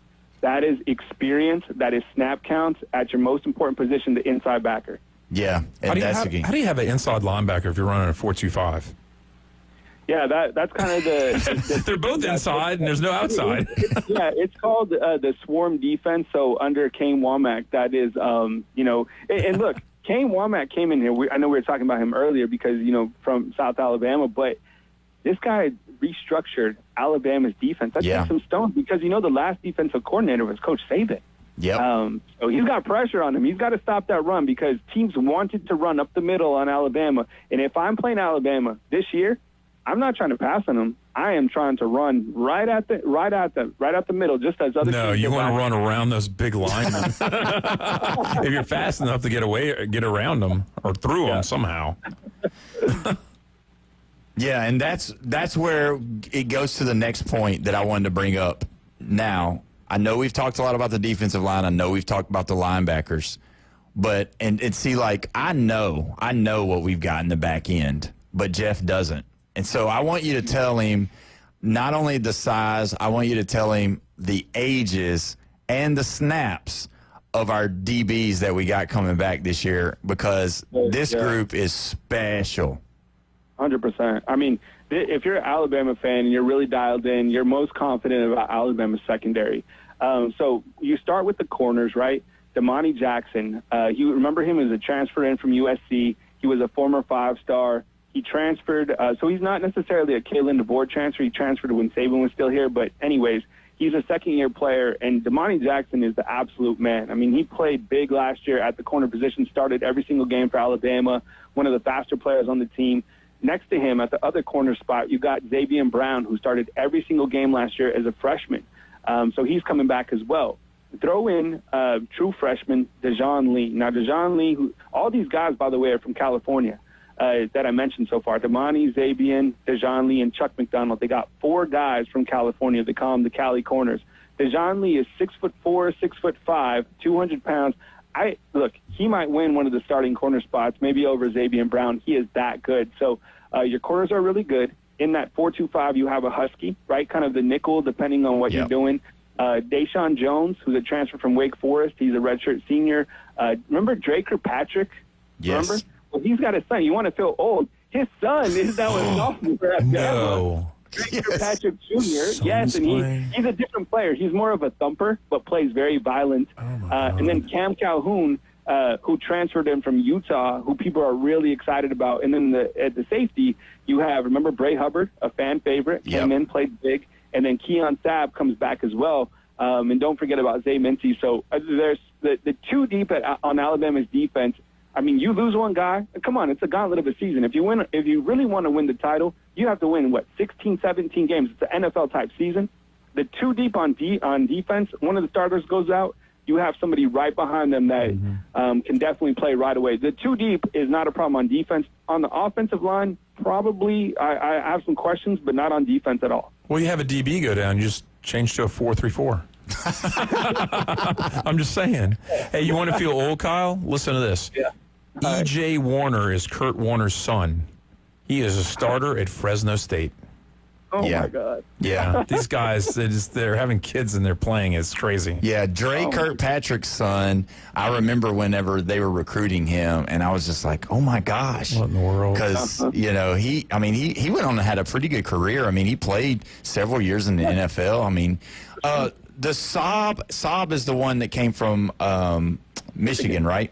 Mm-hmm. Yeah, so. Came from Michigan, he got injured last year against Tennessee.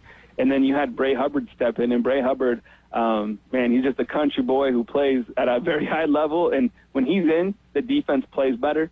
You also have Zay Mincy, who started against Michigan during his freshman year at safety, so he has some experience as well. You bring in Ivan Taylor.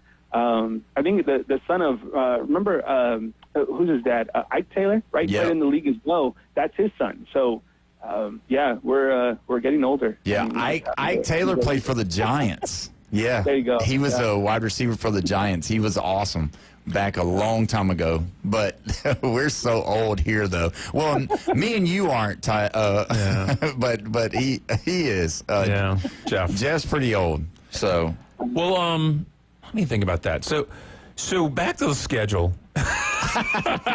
Because let's be honest, it's one. I don't want to say it's one game at a time. That's what Saban would always say, right? He'd say something along those lines. Don't look forward. You got to take every game serious. Maybe that's what DeBoer's problem is with losing to two of those three teams last year. Because if you can beat Georgia and then crush LSU, because they crushed them, they demolished them. Yeah, but you're losing to a Vandy and to Oklahoma. The thing that we forget also when I talk about like Alabama going to Columbia, South Carolina, is that then you realize, well, who's the Gamecocks playing? They're playing at LSU and against Oklahoma right before they go and play Alabama. So they've got their hands full before and after Alabama. So do you really, I don't want to say be honest with me, but I mean, do you think that Missouri is a bigger trip-up game than South Carolina?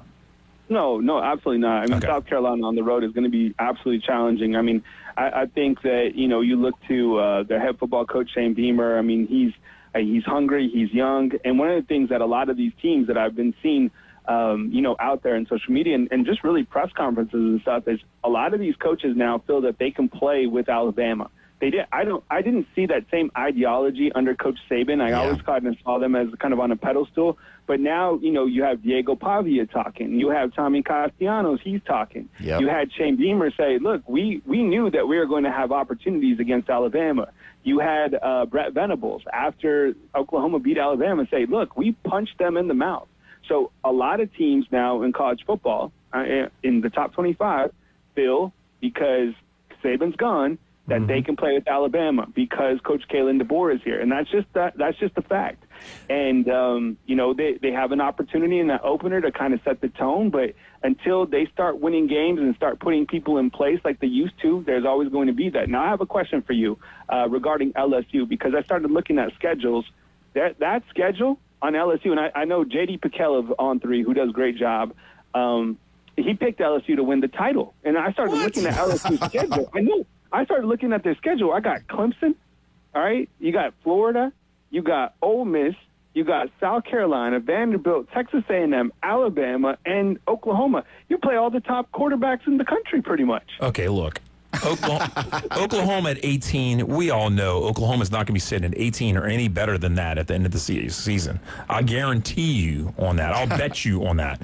But you don't like that. You don't like helmets here. You're telling me right now that you're believing the Venmo story. No, well, yeah, I am believing the Venmo story, but I also believe that Oklahoma and Brent Venables is not going to win 9 games. There's no way they're going to win 9 games this year. And just so you know, Tyler, Jeff is a conspiracy theorist, so he believes I'm absolutely not a conspiracy theorist, but the thing that frightens me is not Texas A&M and Florida. Instead, you're playing at Clemson, at Ole Miss, and at Alabama. And that's a 9-3 season for most people. Yeah. And I totally agree with you about as far as like getting intimidated by like a Saban-led team, because I remember about 3 years ago, Mike Leach was at Mississippi State, and he said his team gave up in the second quarter because they were playing Bama. And if they had been playing anybody else, they would have been playing their hearts out. But they had already given up in the second quarter. Yeah. And then another time, it brings back like 13 years ago. I know it was a long time ago. Was it Manti Te'o? Yep. Yeah, was it Notre Dame? And he said he was in the tunnel, and they let Bama go by first. And when he saw the linemen, and it was mainly the defensive linemen were walking by, and they had their bellies out because they had like almost half shirts and everything. And they were, kind of trotting by, and you could feel the ground shake, basically. And he looked over at his teammates, and when he saw their eyes were wide open, their mouths were dropped open, and he said he knew it was over with before the game even started. Yep. And that's kind of the thing that happens with being just intimidating, because nobody ever really talks about it, but Saban did some things to get in people's heads, and it stuck in some people's heads, that they could not beat them. Yeah, and they gave that, having a new coach, even like what you're talking about with all the guys that are talking smack now. I think if they come back this year with the mindset of, kind of what they were talking about when they had the meetings about, we're fine. We see the disrespect, and it'll be handled accordingly. Yeah. I think that's going to be the new way for Alabama, and they're going to be like, hey, Coach Saban's not here. We love him. We miss him. All that. But a new sheriff's in town, and we're here not to just beat you, but we're going to step on your throats. Now, we are getting some chatter online. Some people are getting a little bit aggravated with us, Tyler, today. It's saying, is this the Alabama show, just so you know. But you know what? Yeah, I'm the host, and I get to create the content on this. So, yeah, this is an Alabama show host today. So now when you look at Jalen, I don't ever want to pronounce his name wrong. Mbakwe, is that right? Yeah, you got it right. Okay, so, I know he moved positions, and, I know he's an Alabama kid, and to me, the reason why I want to talk about him, I know you don't, Jeff, you probably don't even know who he is. He played a little bit of a defensive back last year, but he was a quarterback in high school in Alabama, and they actually beat Ryan Williams' team for the state championship, so they became to be what level really was that? friends. It was like 3 or 4A? No, it's 6A, right? Yeah. Oh my God. They got 7A in Alabama. It's 6A here. They were playing 6A. He played at Saraland. I didn't know they can count that high. Oh my God! No, I didn't. Yes, Shots fired. Shots fired.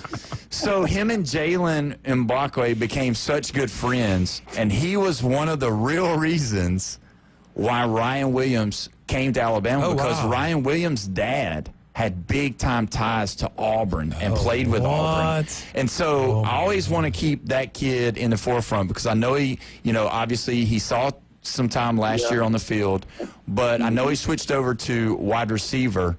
And how is he looking? Is he gonna give an opportunity? I know he'll probably play special teams, but is he going to get a chance to play some wide receiver? I think you bring up a really good point. I mean, if anybody should be getting residuals from Ryan Williams' success here, it should be Jalen Mbakwe, because nobody recruited Ryan Williams harder than Jalen Mbakwe. I mean, that's just the truth. I mean, man, you're Are they right. the same age? Yeah. Same age. Yeah. So sophomores. And look, and Jalen Mbakwe is an absolute dog. I'm telling you, he can play quarterback, he can play corner, he can play wide receiver, but so he was initially a corner over here. And then, and this is fact, he did go into the transfer portal for like 1 hour, okay? Yeah. And then Greg Burns said that Alabama was broke, and then something happened and something changed. Jalen Mbakwe decided that Alabama wasn't broke, and he's here. And now he's Humpty Dumpty put him back together. Yeah, and look, that was one of the bigger storylines. Is like, where's Jalen Mbakwe going to be? Like, how is he going to fare? Yo, he's killing it. And there's a lot of wide receivers, so I don't know, how many passes he catches or whatever, but the coaches have said in practice that he's turning heads, which I'm not surprised to hear. So he might not get opportunities right now this year. I don't know, maybe like we could set the bar at like maybe 20 passes, over, under, something like that.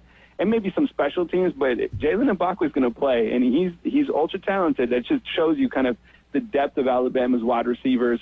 You know, SEC football, but here at Bama, I mean, they got a stacked wide receiver room 100%. Yeah, and that's the biggest thing, and I'm so glad that you were able to answer that question for us.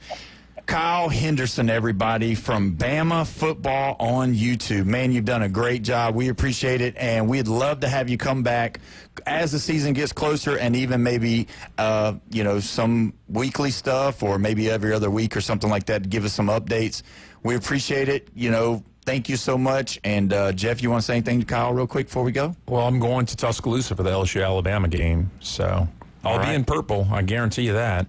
I just hope that all my friends can meet me because we're supposed to have a group trip up there, and we're coming from all over parts of the nation, and they're all over the country. And can we get some corn dogs ready for you guys? Corn dogs? Yes, sir. You went to LSU tailgate. You know we aren't chincing out on a tailgate party. I will say this much, though. I went there 2 years ago, and there was one of the restaurants there on the strip there walking to Bryant-Denny. Okay. And it was like a $25 cover. And we were like, all we want to do is come in and eat. And they're like, nope, $25 cover for anybody on game day. And there was a line to get in. It was a line. We ended up eating across the street at some, sandwich place. Yeah. Yeah. Well, it was. Well, Kyle, so good to have you, man. We'll stay in touch, buddy. We appreciate you so much. Thank you so much. I appreciate it, and good chatting with you guys. I hope you have a blessed rest of your Thursday, and thank you so much for the opportunity. I really appreciate it. Yes, sir. Roll Tide, Kyle. We'll talk to you later, man. And when we come back, we're going to be discussing some of the things that's going on in the NFL and college football. You're listening to the Afternoon Underdogs at 104.3 ESPN Northwest Florida.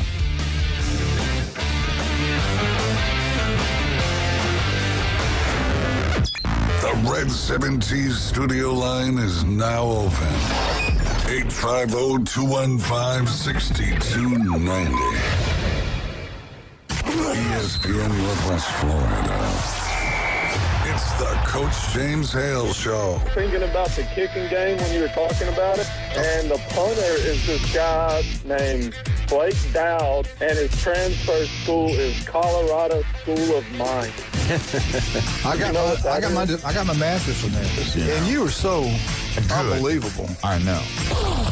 Weekday morning 7 to 9, ESPN Northwest Florida. Good evening. This is Joanna on ESPN Northwest Florida with your forecast on this Thursday. Clear skies tonight with a light breeze out of the west at 6 miles per hour and look for the low to be 80.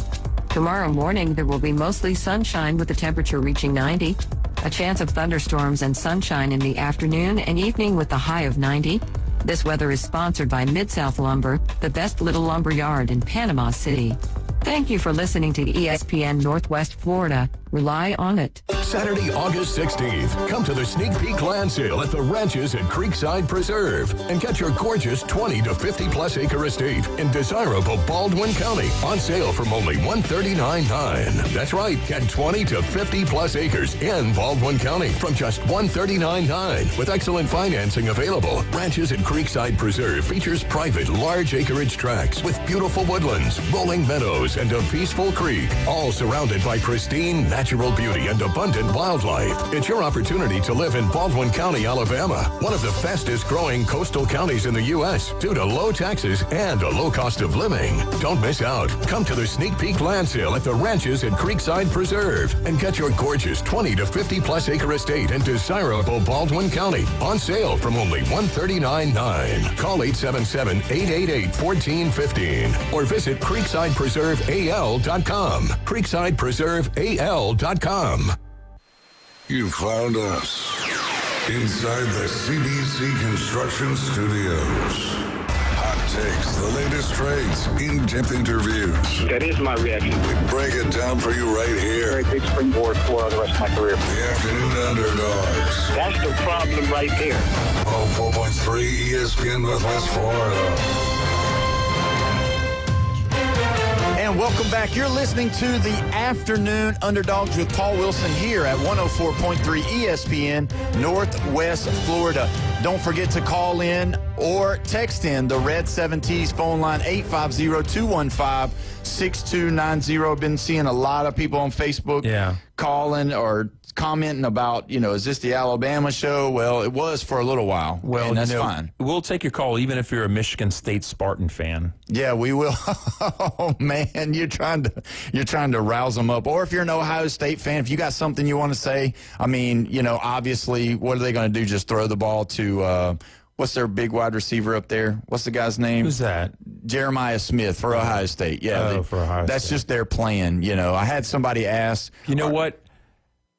They're trying to say they're wide receiver you, and then you look at what their receivers do in the pros, and it's like, nah, you're not wide receiver you. I don't know, man. They've got some pretty good ones. I mean, Marvin Harrison Jr. was overrated in this. Who's the other one? Ibuka? Yeah. He's doing good, they said, in Tampa. They said he's really doing good. And actually, when we talk about the Tampa Bay Bucks this year, I've got a surprise pick for them. I think they're going to make a lot of noise this year. I think they're going to be somebody. Well, they won't, but then they will get to the playoffs, and I believe they'll be good. If they can stay healthy all the way through with Evans and Godwin and Mbuke, they're going to be scary on offense. But I saw this. I wanted to read this. This come out of the SEC Super Conference. The last preseason ranked, because we've had the AP come out, we've had the coaches poll come out, and the last 10 years of national champions that have been ranked in the AP, and just see where they ended up.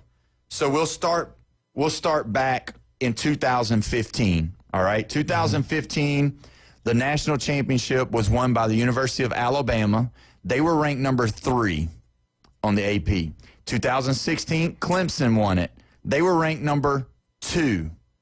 In 2017, Alabama won it again. They were ranked number 1. And 2018, Clemson won it. They were ranked number 2. In 2019, LSU won it. They were ranked 6th. Well, they had lost Burrow and 2 wide receivers and a tight end. 2020, they were ranked, Alabama won it. Oh, yeah. 2020, they were ranked 3rd. Georgia won it in 2021. They were ranked 5th. What? Yeah. And they repeated. And then 2022, Georgia was ranked 3rd after winning the national title. They went to 5th. They went to 5th, and then they won a repeat, and then they went to 3. Yeah, they went. That's some disrespect right there. That's very big disrespect. Yeah. So they won, and they were ranked 3rd. And then Michigan come in and won it, and they were ranked 2 by really? the AP. Come on. Yeah. And then Ohio State won it last year, and they were ranked 2. Oh, they're ranked 2. Okay. Yeah. So if you look at it, there's been only in the last 10 years, there's only been one team that's won the national championship and been ranked number 1 in Bama in the college football AP poll. So you want 2 more stats on that? Yeah. Okay, ready. Okay. Texas, this is mind-shattering. I don't even believe it. I almost want to look it up. The Texas Longhorns have never been preseason ranked number 1 in the AP ever. I know. What in the world? Never. How is that even possible? I don't know. And then the second one is, this is the first time ever that a number 1 ranked team is the underdog in the season opener. Yes. What in the world? Yeah, they believe Ohio State is going to beat Texas, being ranked number 1 because they're playing at noon. Don't forget that, at noon in Ohio, in Columbus. So, yeah, but that's how it is. They always talk about, and this aggravates me to the nth degree, especially when I was living in Ohio. They always talk about, ESPN, they've got SEC bias, and ESPN's got SEC bias, but they don't. ESPN loves Ohio State. They love Michigan. They love those guys, and they always give them the opportunity. They always talk about them. They've got Herb sound like you're whining, but let's make sure you're not whining right now. No. Okay, we're not whining. Okay? No. Because Kirk Herbstreit used to be more biased in the past. And he's chilled out in his old age that he's become less biased over time, which is great. And I don't think that Desmond Howard is extremely biased. Yeah. And where did they go? Kirk went to Ohio State, and Desmond Howard went to Michigan. But they don't. Kirk had his boys at Clemson, and so when his kids were playing for Clemson, he kind of like, he kind of played to both. His son, give him a pass. But he played. If your son was going there, you'd be giving him a pass. I probably would, but I'm not a fan because I remember some of the local shows that Kirk would do, and even though ESPN, he would say this on those shows, he would be so biased in Columbus on those shows, and it used to aggravate me. But anyway, so talking about Texas being the number 1 team, now let me look at this. For now. Well, what I'm saying, Texas has been unbeatable on the road over the last few seasons. Which, you know what number few is? It's not a number. It's just them arbitrarily talking about and not going back and doing the history. Texas rode a record in their last 11 away games. 11 away games. That's 2 years. 11-0. Few. 11-0. A few is 2 now. 11-0. It's not a couple. It's a few. Right. 11-0. Texas. 11-0. And who they play? They're playing Ohio State. 11-0. So what I'm saying is 11-0. Freshly new quarterback for both teams. At Ohio State. So wait, this Columbus. is road games, right? Road games. Okay, road 11-0 okay, road so games. Under Sarkisian. Just to understand. 2 years. These are not neutral site games. No. Because they lost playoffs to the neutral site, and then the Georgia game was in Atlanta. Atlanta, yes. Which practically is a road game because they're in Athens. Right. But this is nitpicking. It is, nitpicking. But 11-0, they haven't lost 11-0 when they went to another team's home field. How about that? 11-0. And then 2 years ago, not last year, but the year before, they were playing in the Big 12. Right. Which if you listened to the show yesterday, you know exactly what we think about the Big 12 is absolutely trash up there. It's the fourth biggest conference, fourth best conference if the Sun Belt doesn't even, do its thing. Which is respectfully, I'm still going to put the Big 12 fourth. Yeah, for now. But when you look at Texas, when you look at Ohio State, you got to know these numbers don't really matter. It's gonna line up to one thing and one thing only: is can these quarterbacks? Who's the Ohio State quarterback? Salin. Oh, okay. He was a 5-star recruit from Alabama that left. No, Sayin. Yeah, Sayin. Yeah. No L. Yeah. Sayin. Sayin, something like that. Yeah. He made me mad. That guy. I gave him highly recruited. Yeah. Is he from California? I believe. Yes. Yeah. Well, I put the L in there because I gave him the L. Oh my God! Here's your L. Yeah, there's your L. So Archel Manning, no, it doesn't go. No, it doesn't work. Archel doesn't work. So when you look at it, that's the deal with them two. I believe that because they're going to both try to run the football. They're both going to try to do the things that they can do. Who's their running back for Ohio State? Because Henderson and Judkins gone. Judkins is gone. I don't know. I mean, they usually do put out pretty good running backs, so I'm not really 100%. Did you hear that Judkins is getting off? Is he going to get off? He's not going to the charges in Miami. Yeah. Well, I heard also that who was the other person that just got off the other day? The linebacker for the Chargers. He got off too. He's not. He had some assault charge. Now there's a Rice guy who was in a multi-car accident. That was a Chiefs, right? That was a Chiefs wide receiver in Miami. He's getting 30 days jail, 5 years probation. Yeah. For basically recklessly driving, not just too fast, but racing, I guess, or whatever it was. And then also you got this past week, Myles Garrett also was got a ticket, got 100. He was doing 100 and a 60. 100 and a 60? Yeah, so he got a ticket as well. So that's been in the news a little bit. So I don't know. What kind of sports car are these big guys? Because Myles Garrett's a big guy. Have you seen him? What kind of sports car is he driving? He was in fit one. into? Does he need, like, P. Diddy baby oil to slide on in there? What's going on here? No, absolutely I can imagine him sliding into a Mustang, like real low and all that. He's like 6'5" and 305 or 310. I mean, that's a big dude, right? Yeah, speaking of the Cleveland Browns, I'm not going to even acknowledge what you just said about the sliding in. Oh my gosh! But anyway, so the Cleveland Browns, they're getting ready for their next preseason game against the Eagles, and obviously this is not breaking news, but we haven't spoken about it yet because we've given it some time just to see if it was going to be anything.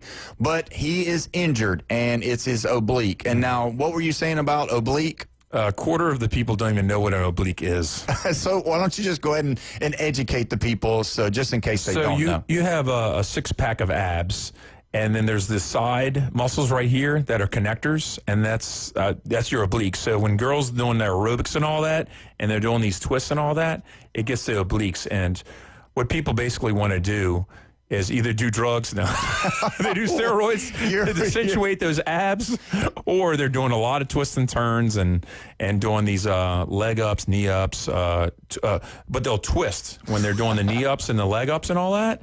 And I don't know. I mean, that's I don't know. I guess he has weak obliques. Oh, so he's not doing these exercises. Basically, why he probably injured it, and then he just twisted it. Yeah, so somehow. He's hurt. And what are you doing with your obliques? Is it like when you're turning to throw? Yeah. And I mean, this is kind of a strange injury. Yeah. Well, just so you know, I mean, do you work out your obliques? We're moving on because so when I'm looking at the Facebook comment section, somebody already has said, "Oh gosh, no, he didn't say P Diddy baby oil, LOL." So is that on anybody's bingo card? Yeah, he did say it, but we're not going to talk about it anymore. So that's really not a good thing for Shedeur Sanders to be hurt right now because he realistically. Third string or fourth string? Come on, man. No, what I'm saying is this was the time where he was going to have to try to make up because everybody's pretty much secluded that or said that Joe Flacco is going to be the starter going into the season. It's the number 2, number 3 guys. That's who they. And him being hurt is the worst time because you got Kenny Pickett that's already hurt, and you've got Dylan Gabriel that's hurt. He's nursing a hamstring, which, those can kind of make you, not be able to play. So right now, the only healthy quarterback that they're looking at playing is Tyler Huntley, who they signed off the free agent wire. And, I mean, that should put more pressure on Shedeur. Yeah, that's what I'm saying. And it doesn't look good that he's going to be playing. And let's look at the power rankings. They just beat the Carolina Panthers. Yeah. Let's say they're 30th out of 32. Yeah. Where are the Eagles at? 1 or 2. 1 or 2. Yeah. So we're going from 30 to number 1. Right. Now, obviously, they're not going to be playing all of their defensive studs. But their system is still going to be in place. 30 to 1. That's a huge jump. Yeah. So, I mean, we'll see how that goes, but it's probably not a good thing to be out. But like you said, if he doesn't play in this one and he does play in the next one and does really good, playing against the Eagles, missing that Eagle game might not be a bad thing for him going forward because there's a chance that he can make the team. I mean, a chance that he can make the team because if he doesn't, and I've saw people that even I'm friends with that lives in Ohio. I've got one friend, he's already ordered a Shedeur Sanders jersey for the year. He believes he's going to play. But, I mean, that's just a Browns tradition. You got to collect all the jerseys of the quarterback. That's why you got a whole closet. That's why there's so many mansions up around Lake Erie is because you got so many Browns quarterback unis. That is so true. I mean, when I think of Browns quarterbacks, obviously I think of Tim Couch. Yeah. He was good. He was good. Johnny Manziel. Yep. And Brady Quinn. Of course, way long time ago, Testaverde and Kosar. Yep. Which they were good. Brady Quinn. They played. God, Brady Quinn. They played, though. Kosar and Testaverde both played. Oh, yeah. They were good. They were winners. Bernie Kosar was a great quarterback. Yeah. And if you remember when we talked to the voice of the Miami Hurricanes, he was talking about that Bernie could play right now. He was smart. Yeah, very smart. Smarter than Jim Kelly. I was like, what? Yeah, that's what he said. That's Jim Kelly's pretty smart. Yeah, but I believe him because, I mean, he knows he was there. Yeah. So, I mean, that's one of those things. Browns. So something like, 21 starting quarterbacks in the last 25 years or something crazy stupid like that. Well, before we take our next break, we're going to look at the comment section real quick. So, Ginger Godwin is prostrated laying straight down after the baby comments. So I just wanted you to know that. Is she wanting a shipment? No. No, she's not. No baby oil coming from ESPN. Ginger, we're coming. No, we're not. When we come back, we're going to be talking a lot less about baby oil and more about sports. You're listening to 104.3 ESPN Northwest Florida.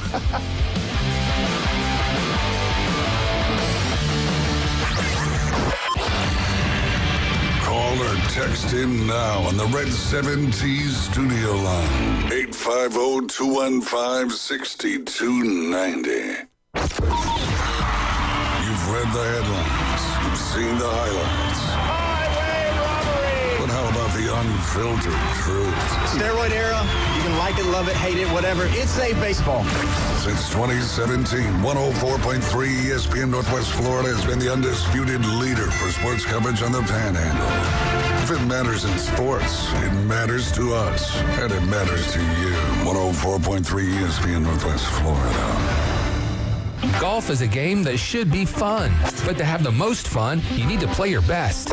That's where the experts at Golf Plus come in. Their friendly staff will guide you through the buying process, answer all your questions, and can help with any repairs you need along the way. Golf Plus is your custom fitting, club repair, and golf retail shop. Golf Plus staff is non-commissioned and will work with you to find the best product for your game, just like they've been doing since 1988. Golf Plus in Panama City Beach. Fitting, repair, retail. That's Golf Plus. Mom and Dad, another school year will soon be here. Students have been dressing in style and comfort for over 50 years shopping that boot store with the widest selections and lowest prices on brand name clothing, boots, and shoes with the friendliest staff. Why shop anyplace else? That boot store, open Tuesday through Thursday, 9 till 5, Friday and Saturday, 9 till 5:30, next to Bill Bird Kia, 15th Street, Panama City.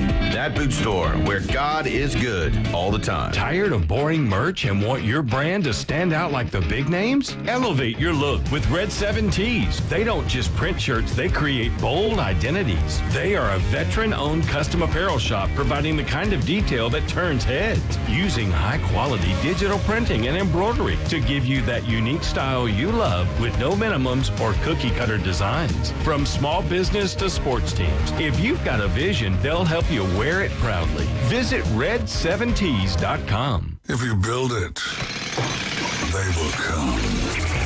We're live from the CBC Construction Studios. And now, the Gulf Coast's newest sports talk host. Hey, there's the new guy. Paul Wilson. I'm sick and tired of carrying all the weight. Paul is your pipeline to the heart of the action. Hot takes, big reactions, and your calls are incoming. The product on the field is pathetic. It's the Afternoon Underdog at 104.3 ESPN Northwest Florida. And oh man, we are back here at 104.3 ESPN Northwest Florida. You're listening to Afternoon. Don't forget the Red 7T's phone line, 850-215-6290. We've been having a great time. We've talked a lot about Alabama football today. We've talked some about college. We've talked some of these other things about NFL, and we've talked about how Myles Garrett can fit into a sports car. We have no idea. We don't want to see it. We just believe it if you tell us whichever way that happens. But anyway, so I wanted to look at something real quick before we have to go today. So I want to quiz you real quick. Out of all the colleges, who would you say has the most quarterbacks that have thrown touchdown passes in the NFL? And you can name now colleges. So you're saying it's not the amount of total touchdowns that these colleges have thrown, right? Yes. Oh, it is? The total, who's the number one college touchdown thrower out of all their quarterbacks that's gone to the NFL? Okay. Who's thrown the most? And do you have like a top five? I've got 1, 2, 3, 4, 5, 6, 7, 8, 9. I got the top 10. Okay, well, I'm going to say Purdue is in the top 10. Purdue is number one with 1,401. Why are they number one? For starters, not just Drew Brees, but for starters, Drew Brees. Super Bowl III, Lynn Dawson, I think, went to Purdue, I want to say. Yeah, I There was another big quarterback that also went to Purdue. I wasn't born then, so. Yeah. Well, let me think about that. Yeah, actually, before I was born. No, it really was. No, I'm sorry. I retract that statement. It wasn't Super Bowl III. It was Super Bowl IV because Joe Namath was Super Bowl III. Yeah, and James, you can jump in on any of these if you know anybody. Okay, let's do back and forth. Yeah, so he got, okay, so it's your turn after I pick Purdue. What do you got, James? All right, so number 1, Purdue. You got to think somebody that is throwing up a lot of touchdown passes, played for a while in a school that's pretty big. I like Michigan somewhere at the top. Michigan with 1,082, number 3.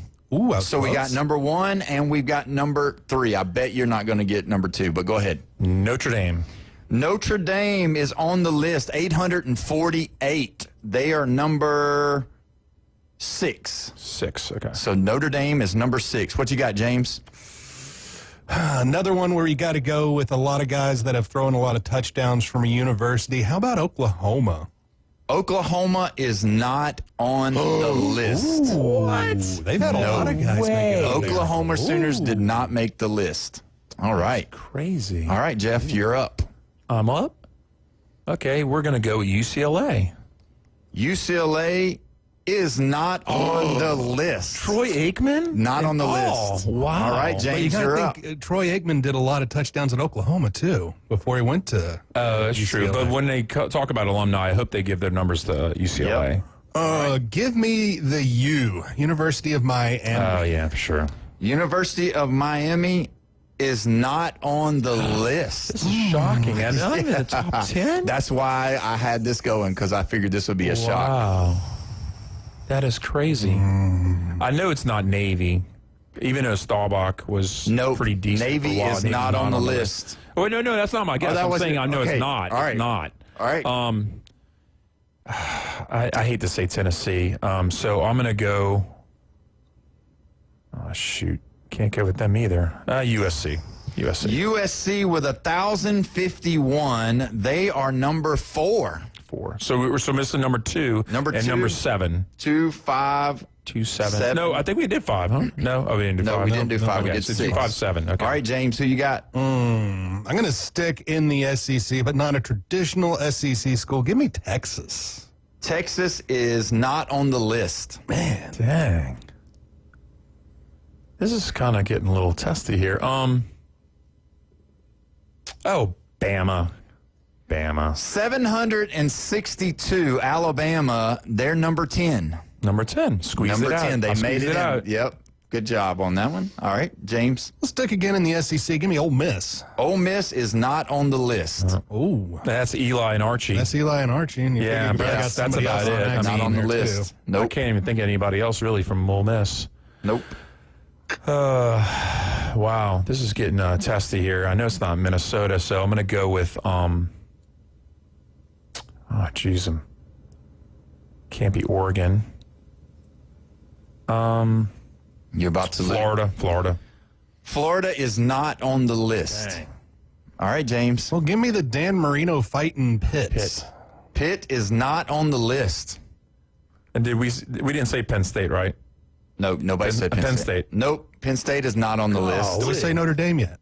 Yeah, we did say Notre Dame. I said Notre Dame already.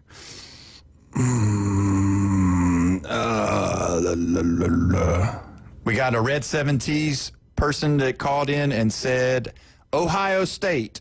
Ohio State is not on the list. No, sir. They did not make it.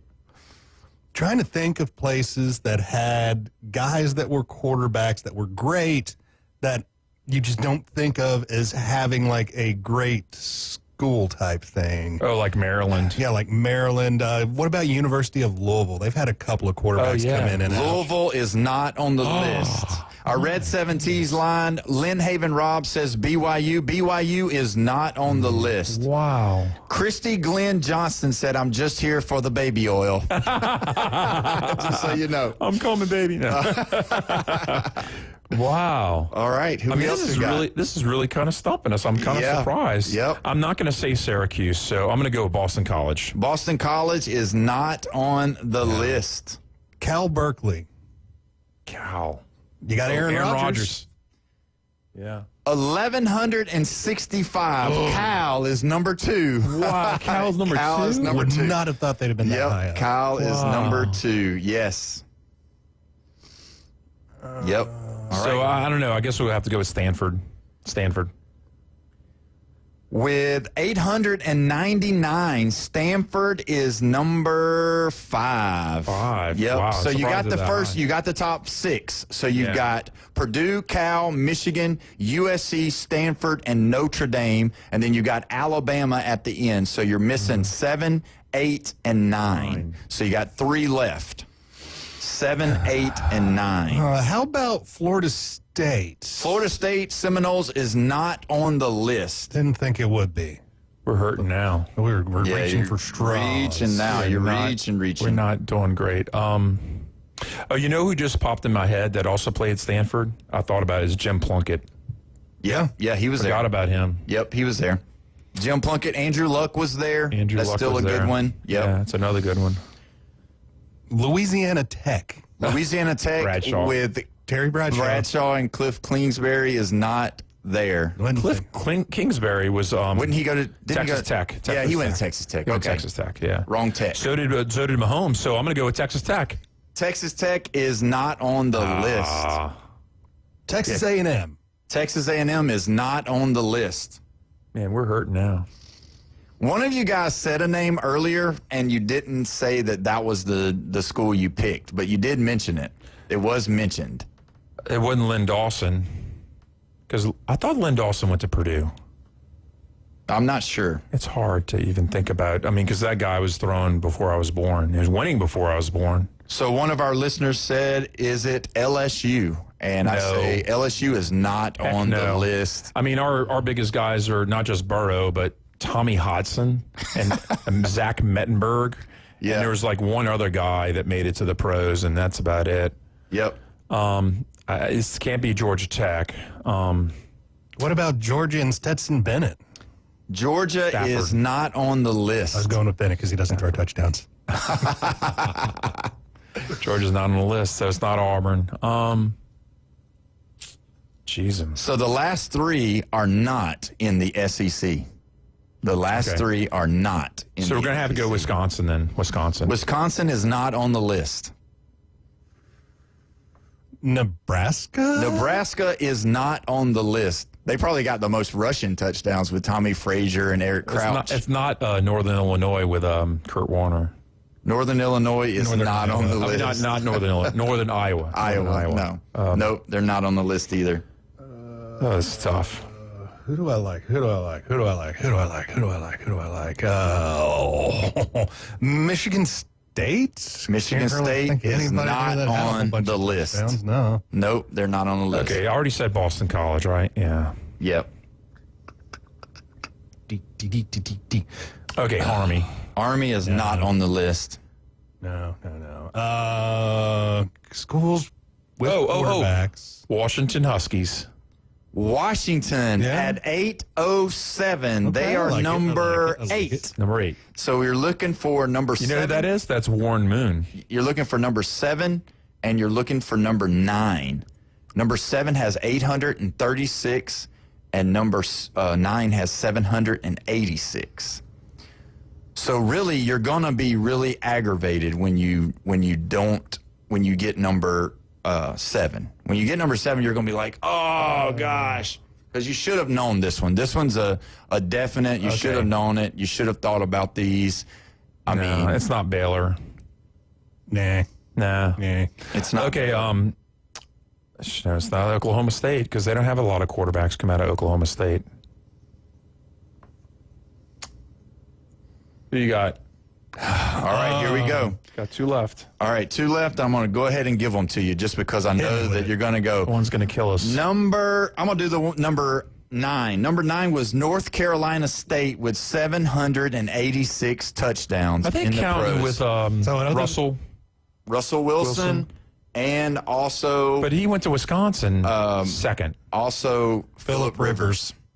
Phillip Rivers was there. He threw a lot. And let's see, we got one more on the Red 70s phone line. Miami is not on the list. No. Sorry about that, Lynn Haven Rob. What about is Miami, not. Ohio? Miami of Ohio is not on the That's list. Big Ben. The last one that was on the list for number 7, 836, was the Oregon Ducks. Joey Harrington, Dylan Gabriel, and their Heisman Trophy winner, Marcus Mariota. Really? Yep. So Okay, that's was your the list. shocker, I would say, is Oregon. Yeah, so that was your list.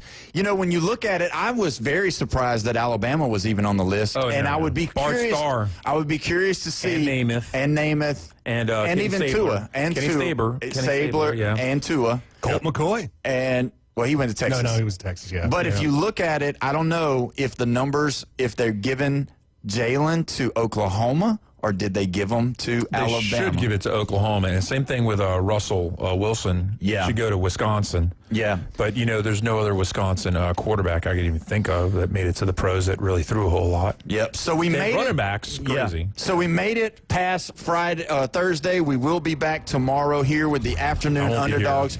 Jeff's going to be out traveling. Be safe, brother, when you go. You've been listening to the Afternoon Underdogs with Paul Wilson at 104.3. We appreciate you listening to us. We will see you tomorrow. No baby oil required.